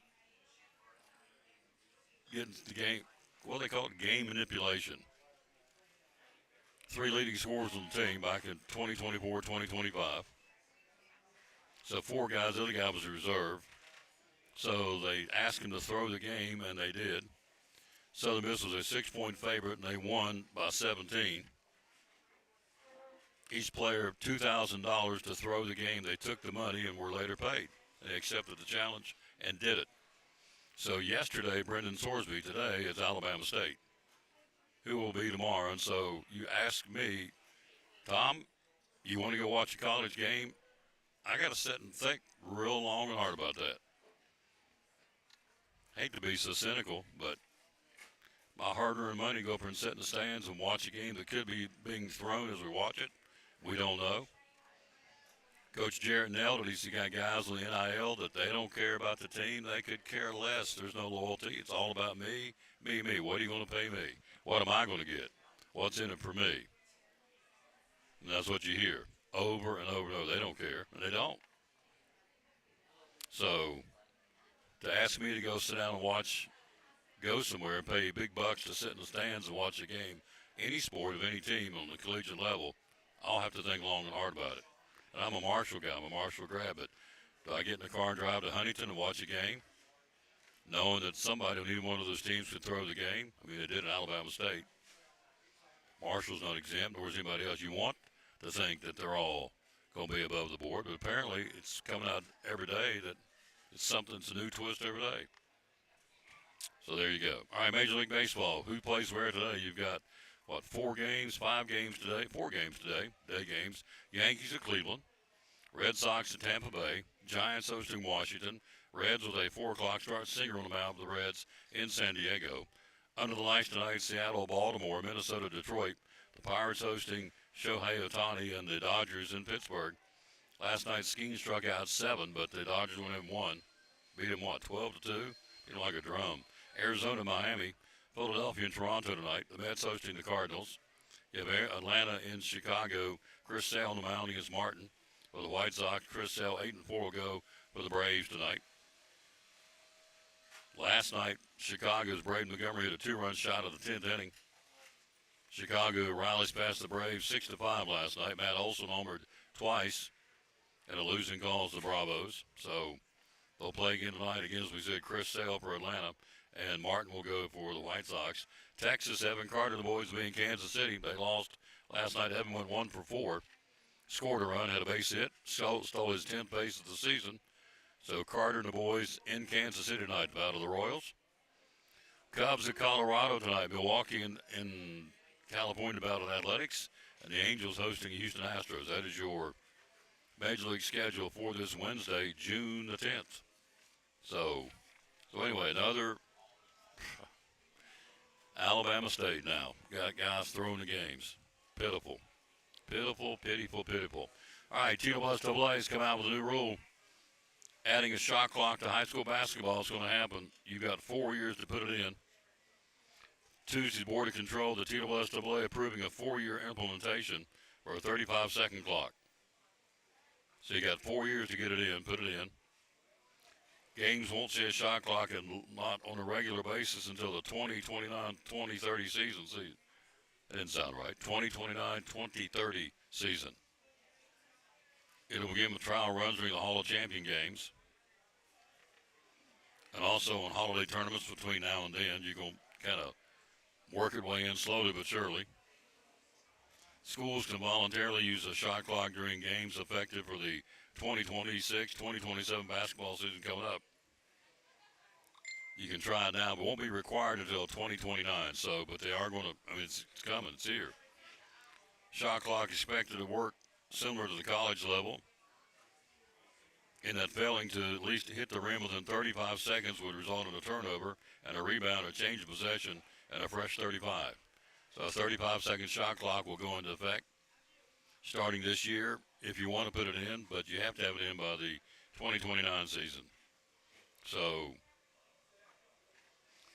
also there's a chance for the TWSAA Spring Fling could see some changes. One proposal for baseball and softball in Division I was playing a state quarterfinal round at satellite locations before 4 teams meet in Murfreesboro to battle for the gold. 8 teams have been going down every year, so now they're talking about doing satellites and putting the Final 4 in Murfreesboro. That's up for talks. So that's another wrinkle, that, and I like that. You play satellites, and then you got the Final 4 in Murfreesboro for baseball and softball. It's not a done deal. That's what they're considering. But the shot clock is in 35 seconds. And it starts at the Hall of Champions. And then it starts with holiday tournaments. Now, one of the bugaboos about this is the expense. You got to buy the clocks. Got to have one on each end of the gym or the arena, which you play. You got to have someone sitting there on the scoreboard. I mean, on the press row, I should say, scorer's table, running the shot clock. So you have to add another person from an expenditure standpoint. Because I don't think the guy that running the scoreboard, the lady running the scoreboard, can do the shot clock. I'm assuming it's a separate box. I would think it would be. So you have an additional expenditure. Now you got to go out and buy the 2 shot clocks, have one on each end of the gym, either on the floor or out mounted where they can see it. Or if you have a big enough place like John Treadway at Elizabeth, and I guess you can hang it off the top. My guess will put them on each end so the kids can see it coming up down the court. I don't know that, but that's what I'm assuming. And so then you have the expenditure, again, of paying someone to run the shot clock. Another person on press row that's already kind of cramped the places anyway. So, But bottom line is, all that doesn't matter. We're going to add a 35-second shot clock sooner than later in high school basketball for guys and girls. So, and I get it. It'll speed the game up. There's some games that's like, oh. So, and I call them so I can say that. So this will speed things up. 35 seconds, hits the rim, just like in college. A change of possessions, the fresh 35, you reset the clock. So, and that'll force you to speed the game up. It'll force you not to sit down and lollygag. It'll force you to run your offensive sets, go right into them quicker, obviously. For 35 seconds, all you got to, and you think that's a long time, but it really isn't. It takes, well, in theory, it takes you 10 seconds to cross the timeline. You get the 10-second violation. It gives you 25 seconds to run a play. I mean, it gives you time, but still, you got to be very cognizant of what's going on. So it's good. I think it's a good thing. The shot clock. I don't know how some of these smaller schools are going to be able to pay for it because they won't be cheap. 35-second shot clocks, and you got to run the wiring. I guess it's wireless. Shouldn't be wired. It'll be. I would assume it'll be digital and be wireless. Would be my guess. But you still got to have somebody on the press rows, I said, to run the clock. They'll work it out. They'll figure it out because it's happening. You have a choice. Got to make it work. All right, quick break. We'll be right back. Jeff Birchfield joins us coming up here in just a few minutes. We're live here. Don't forget all the watches at the Jewelers Bench for Father's Day. All the watches for the guys are right off the top, 30% off. I mean, there was one couple of them yesterday that Sherry was showing us. It's, $150. Oh my God, you're saving some serious money. All the watches for Dad for Father's Day are 30% off at the Jewelers Bench in Elizabethton through next Saturday. Citizens, Bearing, Glock, they're moving them. The G watches, they got the G, what are they called? We didn't talk about them yesterday, but they're the G watches. But I know they got the Glocks and the Citizens, the Bearings for Dads, and the pocket watches too are all 30% off. Well, she had one on there was $499, $500, so 30% off. You can do the math. So it puts you down to $350. I mean, you can't beat that, to say the least. So all the watches at the Jewelers Bench in Elizabethton are 30% off right now through next Saturday for Father's Day 2026. Right back after this, we're live at Chick-fil-A in Johnson City on People Street. The Tom Taylor Sports. Why shop at the Jewelers Bench? Because we're a hometown store with full service, expertise. We offer everything from custom design to watch batteries to ring sizing to jewelry repair. Everything's done under one roof. One stop. You have watches, you have pearls, you have E. Newtons, you have Pandora, you have the Naked Bee lotion line, if you will. You have something truly for everybody, correct? We do, yes. Talk about kids' jewelry. Talk about it real quick. Yeah, we have earrings, bracelets, a few rings, and the kids' stuff. Yep. So, you can spend anywhere from $5 up to however much you want to spend. Yep. We've got a good range. How do we find you on social media? Facebook and Instagram. How do we find you on the telephone? The number is 423-542-5600. And the hours you are open? Is Monday through Friday, 9:30 to 6, and on Saturdays, 9:30 to 4. Springtime, summertime, anytime's a good time to shop at the Jewelers Bench in Elizabethton, proud sponsor of the Tom Taylor Sports Show, and Elizabethton Cyclone Sports at the Jewelers Bench. Therapy Services, great sponsor of Cyclone Sports and the Tom Taylor Sports Show. Why Physical Therapy Services? A lot of folks out there that do what you do. Why PTS?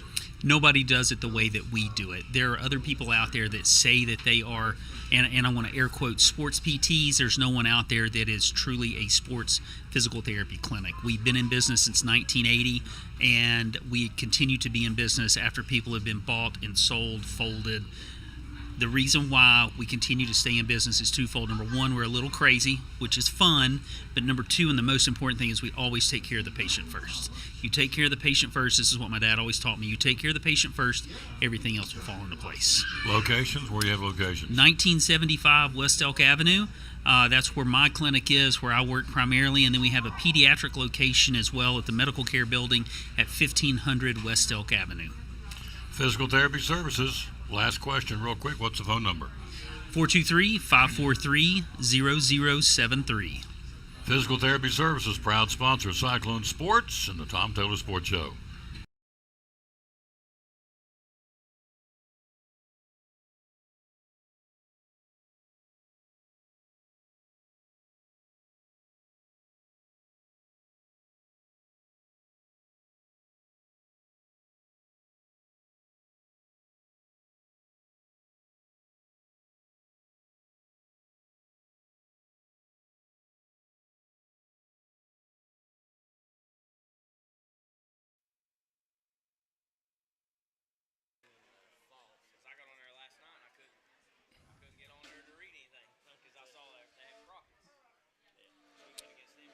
We're back on the Tom Taylor Sports Show. Mr. Birchfield's in the house.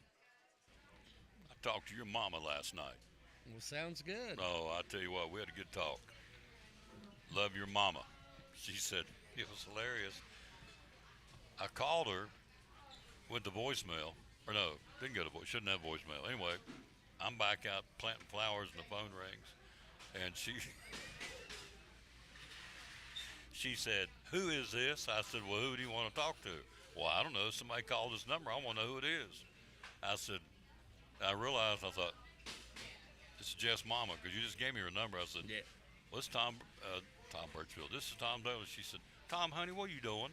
I said, "I'm calling you to thank you for a banana pudding." Oh, it was good. It was hot. I've never had a hot banana pudding, or warm. It was awesome. Come right out of the oven. Or I guess you come out of the oven, out of the stove. And then you had it, I guess, after it cooled down too. So, Oh yeah, it was it didn't good. last long. It was Lonesome Dove time that night, last Wednesday night after church. Wore it slap out. So I've already put in another order, but I'm not going to. Beggars can't be choosy. But I'm telling you, I told her on the phone. I said, if you can market this to Cracker Barrel wherever, you ought to put it out there. Of course, she couldn't mass produce it, but it is that good. Ooh. Which you like better, the banana pudding or the Mexican cornbread? Yes. Yes. Yeah. Yes. I'm a little partial to the Mexican cornbread, especially when you have it in the winter time with chili. It's really good. Well, I've got a sweet tooth. So banana pudding kind of went down pretty easy. I just got to tell you. There's the boss. Hello, sir. Yep. Yeah. 4 and 8. We'll see which way you spell Birchfield's best, because he picked the Vols to go 4 and 8, and I picked them go 8 and 4. 8 and 4. Yep. We had a little bet going how the Vols will do this year. So but I didn't take into account, though, I guess, the quarterback situation. He might be closer than me, unfortunately. Yeah. You got a true freshman starting at Tennessee, or looks like it's going to be, which I don't get. I don't understand. So, I'm from Marshall, school of 12,000. We do okay to get quarterbacks, but Tennessee, I would think with Peyton Manning and all the success down there through the years as a quarterback, you have them lined up down there ready to go. You'd think so, but it doesn't seem to work that way. And the head coach is a former quarterback. Yeah, finished second in the Heisman vote. So you would think, and this is me, and that's what I get for thinking, but you would think that it would be quarterback you down there, that you'd be lined up to quarterback for the Tennessee Volunteers. But right now, it's, what's his name? I'm talking McIntyre or? No, the other one. Oh, Faison Brandon, the true quarterback, a true freshman. So we'll see. Well, and the thing is, Tennessee years ago, of course, is known as wide receiver U, and you had Willie Gault and all those great receivers that come through there. And then, lately they've not really had. They've had some good wide receivers, but they've not had, like they used to. Once in upon a time. Yep, you're right. All right, we'll get into NASCAR in a second. I want to get your take on Brendan Sorsby. I just had this story. We got Sorsby that's been granted. I got to check and see if there's been anything happen today, but we've got Big 12. They want to play Texas Tech. Georgia says no. Nebraska says no. Don't schedule Texas Tech. The Big 12 had a teleconference yesterday, and all the ADs are very much against Texas Tech doing what they did. So what does Jeff Birchfield think about all this? Well, I don't know. Gambling's sort of been the one thing that's got guys banned in all the sports. I mean, Absolutely. You've had to, obviously the controversy in baseball for all these years with Pete Rose, and they said he never bet on his team, but still, so I don't know. They just, It's always been the one sin, that really has had people over the years just punished severely in sports, and it's weird in a way that they're, allowing him to play now. Yep. Well, they got a big press conference, not a press conference, but a teleconference tomorrow with all the presidents of the Big 12. And we got teams saying we're not going to play them inside the Big 12. We're going to boycott them. I mean, this could get really interesting real quick. But you're right. Gambling's always been a bugaboo, and this guy clearly, by his own admission, gambled. I went through it every day. I'm not going to do it again, but everybody knows what he's done. And so you got to do something. You can't let this go on, because the integrity of college athletics, to me, goes down the tubes. Oh, yeah. I mean, really, NCAA for years has been, well, ever since the Penn State sex scandal. I mean, I really feel like the NCAA's had no, teeth whatsoever, know, and so, you get all that, and, it's, it's just another black eye, and you look at, like we've talked about before, with the money situation, with the NIL, the ridiculous amounts they're paying players right now. I mean, really, a lot of people I've heard are just totally disgusted with college athletics, Well, here's another story. We just had this earlier before we got in here. Alabama State, 4 guys off the 2024-2025 team, ruled permanently ineligible for accepting payments from gamblers to fix the outcome of a game back in that year. According to NCAA, 2 known bettors offered the players a total of $2,000 to throw the game. The players accepted it and were later paid. So now we got this out there. So Alabama State's, I don't know whether you make them give up the wins, you give the team that got beat, give them the W's, if it makes any difference. But so now you got guys accepting money and through the games intentionally. So now that's another new wrinkle. Oh, yeah, and I mean, that's happened, back even in the 50s, I guess, with City College of New York, you had the scandal back in the day, and the point-shaving thing with Boston College back in the day, some of the New York Mafia involved in all that, so it's just crazy stuff. Yep, so it just continues to evolve, and so I don't know where it's going to go.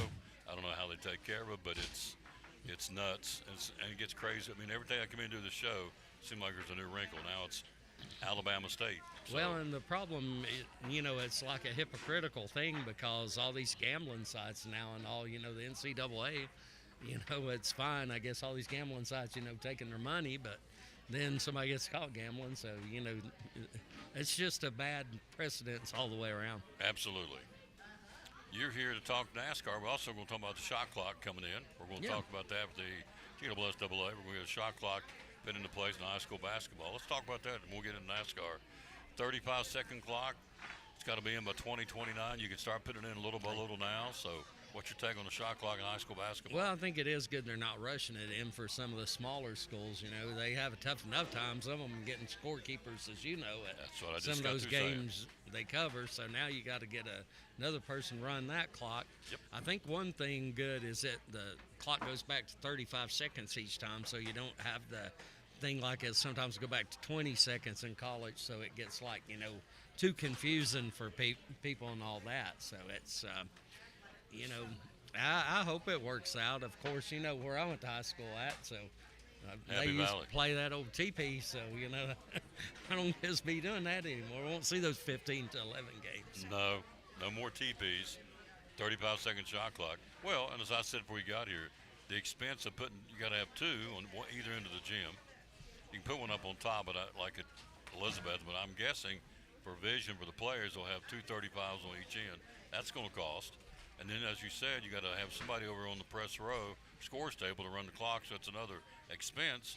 Some of these schools have a tough enough time making things ends meet anyway. Yeah, that, and then if there's a controversy, we always talk about how games people's attention spans anymore, so if there's a controversy with the shot clock, and you got the officials over there for 5 minutes trying to figure things out, I mean, there's, like anything in life, there's positives and there's negatives. I guess the positives, if guys are trying to get, for college prepared and all, I guess that gets them a little bit used to playing with a shot clock like that. So do you like it or not?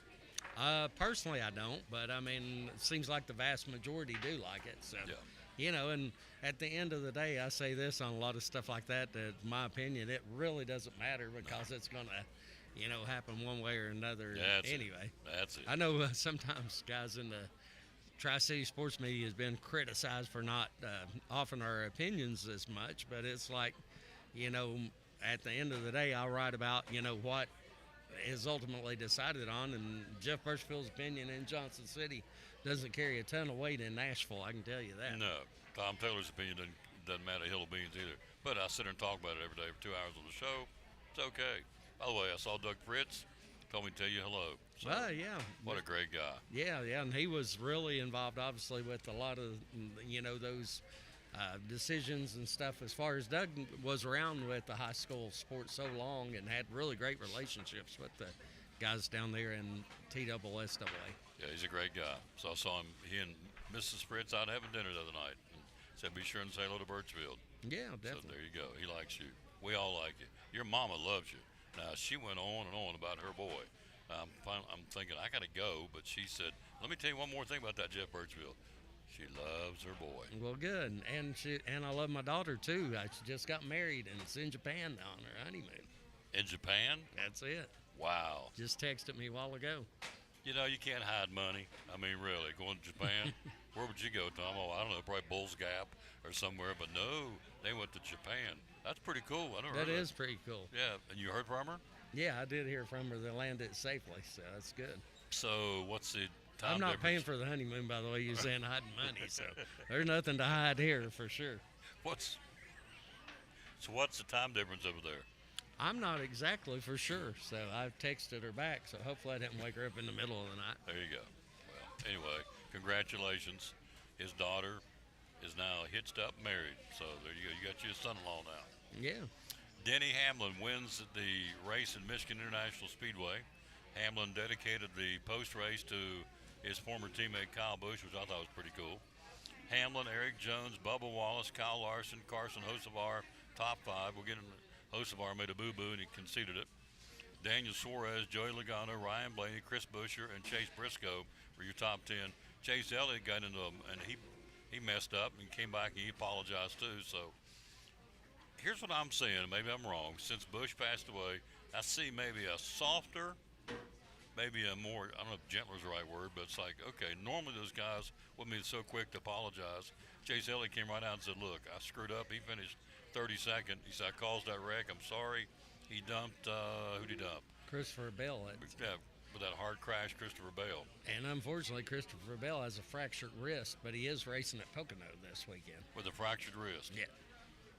Which wrist is it, left or right? I think it's the left wrist. That's your driving wrist. So this wrist is your shifter. Yeah. That'd be tough to drive with a broken wrist, wouldn't it? Yeah, it is. It is for sure. And the thing is, they usually do shift like a couple times at Pocono. It's not quite like a road course, but the way those turns are, there's a little bit different. Yeah. So Elliott conceded, and then Carson Hocevar came out and said, I messed up. I shouldn't have did what I did. And so maybe I'm wrong, but it looks like these guys are quicker to apologize when they've made a mistake.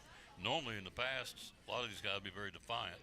But now, am I right? It seems like they're starting to be a little bit more, and I don't know whether losing Kyle Busch has anything to do with it or not, but it just seems like everybody's like, okay, I think they realize watching this guy pass away like he did, that there's more to life than racing, and it's not the end of the world. We all are immortal, and we saw that with Kyle Busch, and I think maybe I'm just putting something into it ain't there. I don't know. It seems like that's the way it is to me. What do you think? Yeah, I mean, I'm sure, it's affected all of those guys personally. And like we talked last week, Kyle Busch had such an influence. Like it was talks, Daniel Suarez got another top 10 finish, and Bubba Wallace, those guys, raced for Kyle Busch. They raced for Kyle Busch Motorsports truck team, back in the day. They did. So he kind of groomed them. He did. Eric Jones, another one who finished second. Great finish, obviously, for, the Legacy Motor Club, team. Of course, two things with Eric Jones and Carson Hocevar, both those guys being from Michigan and getting top 5 finishes, that's a big deal as well. Big deal, yep. So the guys had a bad day at the office last week. Finishing dead last was Connor Zilic, the rookie. Austin Dillon, 36th. Tyler Reddick was 35th out of 37 drivers. Brad Keselowski, 34th. Chase Elliott, that wreck, finished 32nd. Christopher Bell, that wreck, finished 31st. And Shane Van Gisbergen finished 30th. So those are guys who did not have a good day at the office. Bush's replacement, Austin Hill, started 36 and finished 21st. So, read the wrong one. Started 28th and finished 20th. Can this kid drive? Is he got? Yeah, no, he's a got good potential? driver. I mean, we've seen him win a bunch, in the O'Reilly. I was about to say Xfinity still, but O'Reilly series, and he's working again with his crew chief Andy Street, who we've talked about before, has some local connections there. And then Andy, I think was starting to turn things around with Kyle when he died, and that's a thing. I think that team will continue to improve over the season. Denny Hamlin says he's done after next year. So he said moving on. Cruz, I don't know anything about this Cruz kid. Is it Brandon Cruz? Is that his name? Yeah, and I mean, he was fantastic at Bristol, finished second, in the spring race. Brent Cruz, actually, but he's a terrific young driver. They're out of Hickory. So he's a semi-local guy himself, but he's a really, really talented race car driver. His name is Brent Cruz, yeah. Brent? Yeah. B-R-E-N-T. I got to remember the name. So Hamlin said he's his hand-picked guy to replace him. I guess he will have input. Brother Joe Gibbs says, I guess Denny says, I want this guy to take my place. Well, he's already in Joe Gibbs' racing, team, for the O'Reilly series. So, yeah, he's, definitely a guy that they're grooming. And the thing with Denny, I mean, if he keeps him winning, I mean, this next win will put him obviously in 9th place by himself ahead of Kyle, and that very likely could happen this weekend because Pocono's been Denny's very best track over the years. Oh, is it really? Yeah. So, yeah, he's gonna pass Kyle Busch. It's inevitable. I mean, this guy's one of the all-time greats. We don't hear. I mean, you always keep hearing about how Denny gets so close and can't win a championship, but still, he'll go down as one of the greatest drivers ever. Well, I hear people still argue. I mean, Junior Johnson won 50 races and didn't win a championship, and a ton of people argue Mark Martin's the greatest driver not to win a championship, but he has 40 wins. Denny has 63 at this point. I think there's no question in my mind that Denny is the greatest, and who knows if he did stay on another 5-6 years, there's possibility he could end up 8th on the all-time win list, which the next guy he passed that would be controversial because that'd be Earnhardt, at 76 wins. Mm-hmm. See, Mrs. Birchfield, I told you on the phone last night, this guy knows more. He should. He's been going to racetracks since he was big enough to think about anything like that. So they've been taking you to races, your little fella, huh? Oh, yeah, I got pictures there when real little. Charlie Glock's back when he set his record speed there for winning the Bristol race back in the day. And then Bobby Allison, who was my favorite driver growing up in the Coca-Cola car, winning there at Bristol. Wow. You got any cars of Bobby Allison? I've got some Bobby Allison souvenirs, some Richard Petty stuff. I've got some different NASCAR stuff's pretty cool. I've got a small replica of Bristol Motor Speedway there, and then really? Of course this weekend the big thing's Bristol Dragway, obviously with NHRA Thunder Valley Nationals coming to town. We're going to talk about that in a second. We're going to work you a little bit. My favorite driver of all time, Mark Martin, says Becky Muncy. Yep, great guy, great interview. We got a chance to interview several times. Excellent interview, great guy. All right, so the points as we head off to Pocono, Tyler Reddick, Denny Hamlin, closing the gap there as the leader. Reddick's got 669 points. Hamlin's at 618, so he's 51 points away, so he's closing the gap. Third right now is Ryan Blaney, then Chase Elliott, Ty Gibbs, Kyle Larson, Carson Hocevar, Chris Buescher, Daniel Suarez, Christopher Bell, Bubba Wallace, William Byron, Chase Briscoe, Shane Van Gisberg, Brad Keselowski, and Austin Cindric. On the outside looking in right now are Joey Logano, Eric Jones, Ryan Preece, and Michael McDowell. You mentioned Hamlin runs well at Pocono. Who else runs well there?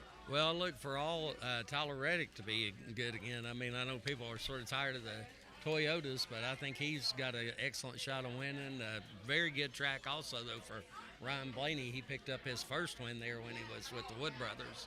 And the Penske cars have always been good, at Pocono, so I look for him to be a major contender this week. And then, some of those guys, talking Chris Buescher and Carson Hocevar, they just continue to form very well. And Daniel Suarez lately, he's been doing a fantastic job in that number 7 Chevrolet. So things will heat up in Long Pond.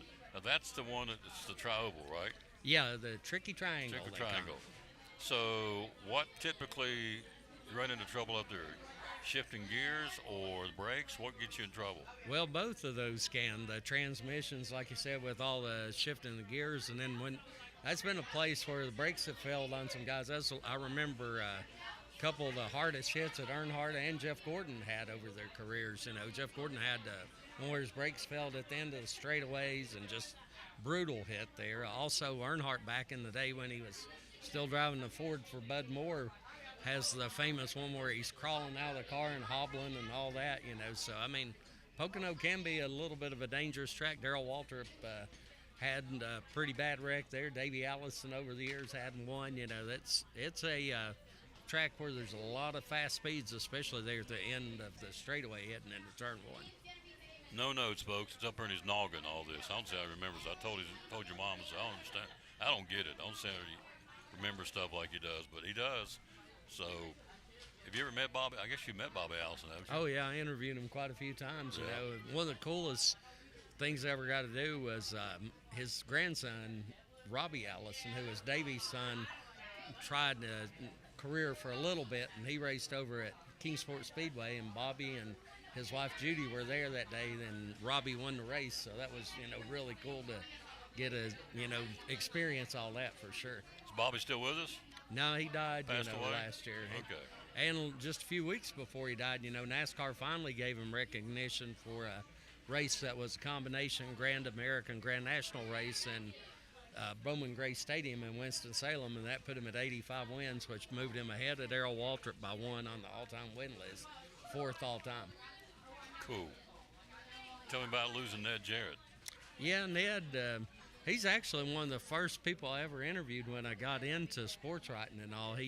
I remember my ex-wife is really talking about it's a big deal because he called the house, you know, one day and stuff to do like a phone interview. But just, I mean, he lived up to the nickname Gentleman Ned. Just Absolutely. Terrific guy, you know. And, of course, Dale Jarrett. I've always liked Dale a lot. And Glenn Jarrett, his son, you know, involved in sport. And his daughter, Patty, you know, she's married to Jimmy Maycar, who worked with Rusty Wallace for several years and then was later Dale's crew chief there with Joe Gibbs Racing. So, yeah, I had a chance to interview him one time. Just he always said yes sir, no sir, which always kind of, I'm a guy at Bristol Motor Speedway. He always did yes sir, no sir. And I was always impressed with Ned Jarrett, the way he handled himself, and just a class act. What is funny is the one person Ned Jarrett had a tough rivalry with at one time in the 60s. And those two guys really got into each other and almost got into a big fight over at Asheville, was Richard Petty. And Really? both those guys are, you know, so easygoing, and they obviously, for most of their life, they've just been great friends. But they had, you know, a couple little blow-ups there at one time. Wow. You know. And they are both pretty laid back. Both laid back and all, but, you know, sometimes the guys get behind the steering wheel, you know, they get a little more than a little aggressive sometimes. The heat of the moment. Let's talk Spring Nationals. They're in town this week. The Drags, NHRA at Bristol Dragway. What's going on? Tell us about it. Yeah, the Super Grip NHRA Thunder Valley Nationals at Bristol Dragway, and we're going to have a double bonus on Friday because we got qualifying, and then last week's race in Epping, New Hampshire, the Top Fuel and Funny Car Finals rained out, so they're going to be part of the qualifying on Friday. You're going to have Jack Beckman up against his teammate Jordan Vandergrift in Funny Car. Then Sean Langdon, who's won the last 3 races, against Leah Pruitt, who's also Tony Stewart's wife. They're going to be in the, Top Fuel final. And Leah's actually ahead of Tony in the points right now. Oh, really? Yeah. Reckon she's wearing him out at home about that? Reminding him? I would Yeah. hope so. Oh, I'm sure she does. But we got a story in today's John C. Press and Kingsport Times News about that. You do? Very much so. In fact, here it is. Let's show it real quick. And then I want you to... Who typically runs well at Bristol in the Drags? Well, the guy who's on the front of our paper right there was inducted a Legend of Thunder Valley. Ron Capps is the guy who's had the most success. He's had 8 different wins there at Bristol in the Funny Car. That's the most of any nitro driver. Tony Schumacher tops in Funny Car. He's got 7 wins at Bristol, so he's going to be back here this week. And then, of course, a lot of changes this year. So, John Force is no longer racing, but like his team, Vandergriff and Beckman, those are 2 of his drivers, along with Alexis DeJoria, so they're going to be tough. Cap's obviously going to be tough, in Funny Car. Top Fuel, like I said, Langdon's just been on a roll, but Doug Coletta, who's won 3 times at Bristol, he's second in points. And Then, of course, a lot of people interested in Leah and Tony, you know, what they do this weekend. So Tony will be here, right? Yeah, he'll Absolutely, be racing. Yeah. So, Yeah, he won earlier this season in Pomona, California. what kind of speeds will they have at Bristol? Well, the funny cars should go over 330 miles an hour, which is crazy. The all-time track record's 336 miles an hour, and with the bumps taken out, everyone's thinking a new track record will be set around 340 miles an hour. And if, you know, conditions are perfect, there's possibility. Earlier this year, Langdon went 345 miles per hour at South Georgia Motorsports Park. I don't think they'll get that fast at Bristol, but Clay Milliken said that is a possibility, you know. So how far will they go when they hit the green? They go 1,000 feet. 1,000 feet. And I mean, they get those speeds in 1,000 feet. Used to go a little bit further. They'd go a full quarter mile, you know. So 1,000 feet puts you, see, what's a football field? Football field is? That'd be 300 feet, so 3 of those 900 feet, so it's So just a little bit over 3 football Three fields. football fields and how fast? 10 well, seconds, 12 seconds? Oh, gosh, no, it's like under 4 seconds. 4 seconds. It's like 3 point so many seconds, you know, now. So you go 3 football fields in about 4 seconds. Yeah. That is wild. It is. That is wild. So, and that's the thing about those guys, NHRA, they're so fan accessible, aren't they? Yeah, they, you know, the drivers get out there and they sign autographs there at the ropes and all other, and the guys are working on the engines in the background and all that. So, really, you know, it's a great event. As far as a spectator, I think it's the best event of the year to go to in the area, honestly, of any sport. Very fan accessible, absolutely. Are you hungry? Oh, I'm definitely hungry. Jason Jarrett, the Happy Valley coach, is telling us how good that new pimento sandwich is here at Chick-fil-A. Honey pepper pimento. You will try it? I might have to try it here. We'll have to ask TR's opinion on that. Now they are the two baddest men We this are. side of heaven. You got that. We're bad dudes. Hey, was asking about the honey pimento sandwich. The what? The honey pimento. Have you had that yet? Honey pepper pimento, you had it? Listen, let me tell y'all something.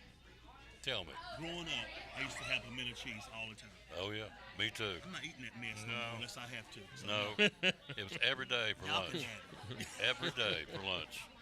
Oh, soggy lettuce. Oh, and pimento cheese. And put it back in the coat room and sit out there all morning the time you got it for lunch. The bread was soaked through with the lettuce and the pimento. No.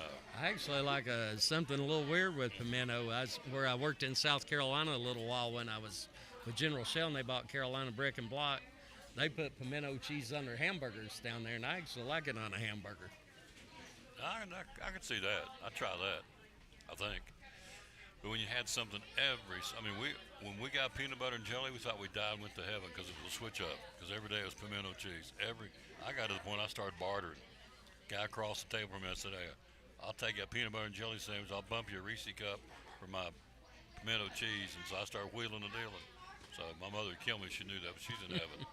But anyway, so. Well, you've tasted my mama's cooking. She could cook. She cooked great, and even stuff she'd make like tuna salad was really good. You know, back in the day. If I lived around your mom, I'd weigh 800 pounds. Lawsy, mercy, what a cook. All right, go get something to eat. I'll see you next week. You'll be back here to report next week about Thunder Valley. NHRA. Yeah, NHRA. And also the racing this week, as we said, in Pocono for the NASCAR series. All right, quick break. Right back after this on the Tom Daly Sports Show live at Chick-fil-A, People Street in Johnson City. Brummett Sports Shop in downtown Elizabeth with your favorite school's T-shirts, polos, or hoodies. They can put your school, church, or company's logo on lots of different styles of hats, including Nike and Richardson and now Travis Matthew. Windbreakers, sublimated shirts, pullovers, koozies. They can order for any area school and your favorite team. Dry fit sleeveless hoodies, Nike dry fit t-shirts, women's and toddler sizes. You can order any uniform for any sport, including the pants or shorts from Brummett Sports Shop. And they always have a clearance rack to save you money. Plaques, trophies, medals, and ribbons, and all the engraving is done in-house. And they offer hard-to-find Letterman jackets of your favorite school for guys, ladies, and now elementary and middle school athletes too. And they offer all the different sports patches as well. Brummett Sports Shop, downtown Elizabeth, and Facebook, Instagram, website, BrummettSportsShop.com, phone 542-2321, Brummett Sports Shop in downtown Elizabethton.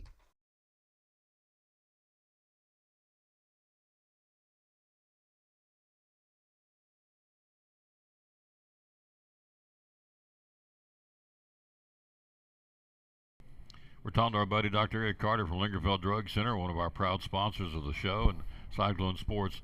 A lot of pharmacies out there, a lot of drugstores out there. Why, in your humble opinion, should we come and trade at Lingerfeld Drug Center? Yes, I think our customers are our family. We treat people how I'd want my family to be treated. And that's, we can come in after hours for you if you need, or deliver to you. I think we just go the extra mile. A lot of times at a big chain or something, if you need a refill and it's out of refills, it's too bad. But we'll call the doctor, send them messages, and keep bothering them until they get them sent in to us. So we want to do everything we can to make sure our customers have their medicine and are happy. Customer service, folks. Again, Lingerfeld Drug Center down here beside Carter County Bank in downtown Elizabethton.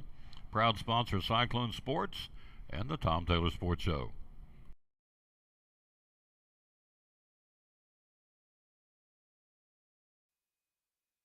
Back on the Tom Taylor Sports Show. Wow, it's been a day. This place is rocking. I love it. Got this bunch. You got baseball teams in there. You got a church camp in here eating lunch. It's good stuff. So,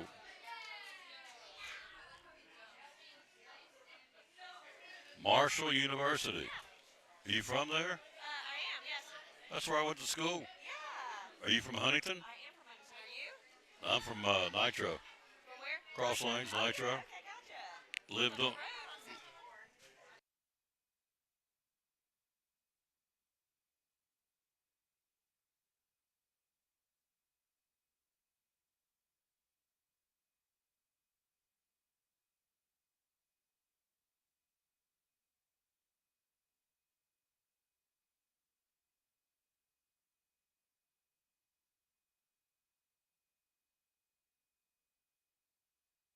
There you go. Wow. That's interesting. Had a little flashback. She's a Marshall. How many times does somebody walk in this restaurant in East Tennessee with a Marshall shirt on? Very few. So I had to figure out, had to ask. And she went there. That's awesome stuff. So, anyway, that's going to wrap it up. So we'll see what goes on with Brendan Sorsby tomorrow. Let me see real quick before we get out of here. Hello, Andy in West Virginia. How you doing, lady? Let's see what we got here. Let's see if there's anything happening, because it changes all the time when I'm on the air. Okay, hit the wrong button. Here we go. Let's see. LeBron and the greatest of all time. We don't care. Okay, let's see. Nope, nothing. No news yet on anything about what's going on with Brendan Sorsby. And anyway, Game 5 tonight in the NBA Finals is tied at 2. The Spurs and the Knicks tonight in New York. That's going on tomorrow night. You've got Game 5 of the Stanley Cup. We'll be back in Raleigh. The Carolina Hurricanes have tied it up 2-2. The NBA Finals are still 2-1 in favor of the Knicks. Spurs hopefully will tie it up tonight. We'll see. So if the Spurs win, the Knicks fans, some of them can't blame Trump. He won't be there tonight. I still can't believe that. They blame Trump because he got beat. Guy takes a beating about everything. I don't care what happens. It's always his fault. So anyway, that's Game 4 tonight at Madison Square Garden, the Knicks. And y'all take care. Go Herd. The Knicks and the San Antonio Spurs tonight at Game number 4. Is it? 4? Yeah, Game 4. Out of the NBA Finals. All right, got to wrap it up with the verse today. We always dedicate our show. Man, oh man, oh man. If this one don't rattle your cage, then you need to rethink things, folks, because I'm telling you, this is good stuff. Here we go. This is the verse today. The Lord Jesus willingly went up on the cross for you and me, took our place to pay for our sins that we should have paid for. We should have paid for them. We didn't. He did for us. They couldn't even tell he was a human being hanging up there that beat him so bad. Isaiah 52:14 says, just as they were many who were appalled at him, his appearance was so disfigured beyond that of any man, his form marred beyond human likeness. They couldn't even tell what he was up on the cross. He did that, took it for you and me willingly. They had to ask him to. He wanted to, because he loved us that much. Yet up on the cross, he said, Father, forgive them, for they know not what they do. Luke 23:34. So we'll finish it by simply saying, thank you, Lord Jesus, for dying for us. Whew. I don't know about you, but I know I don't deserve it. May we daily go about sharing and showing the good news of your love, Lord, to those we come in contact with. Whew, what a way to end the show. Goodness gracious. Went up there and, as the Bible says in Isaiah 52:14, couldn't even tell what he was. He was marred beyond human likeness. In essence, just a piece of hamburger hanging up there, piece of meat, unrecognizable. He did it for you and me. It's a good way to end the show. Think of that all day. Let that, as mommy says, stew and chew on that a little bit. That'll make you think. Thanks to our guest, Axel Shines, he was with us today. Andrew Smith, sports writer, John City Press, Jason Jarrett, head football coach, Happy Valley Football, and just now Jeff Birchfield, our NASCAR writer. Hello, Coach Shipley. Hello, Phil Whitaker. Thank you, guys. Taking tomorrow off, back with you on Friday. Another full slate of guests will be at Food City and Gray, kicking off the weekend on a Food City Friday. Until then, we'll say, as always, bloom where you're planted, and win or lose, be a good sport, taking some time off between here and there. Because we go from August to May virtually nonstop with ball games and shows, and so we are here and there, taking a day off here and there, and tomorrow we'll take off on a Thursday, be back ready to go on Friday at Food City in Gray. Have a good rest of your Wednesday. If you don't have a church home, come worship with us tonight at Pleasant Beach Baptist Church. And if you do have a church home, then go there if they have a Wednesday night church. You need to be there and worship the Lord, the King of Kings and Lord of Lords. He's worthy for what he did for us. Couldn't even tell who he was. Unrecognizable. Marred beyond human likeness. For you out there, put your name in the blank, and for Tom Taylor, and for you, he did it for you and me willingly. Whew. Don't deserve it. All right, see you back on Friday. Thanks for watching the show from Chick-fil-A in Johnson City, show number 2,514 of the Tom Taylor Sports.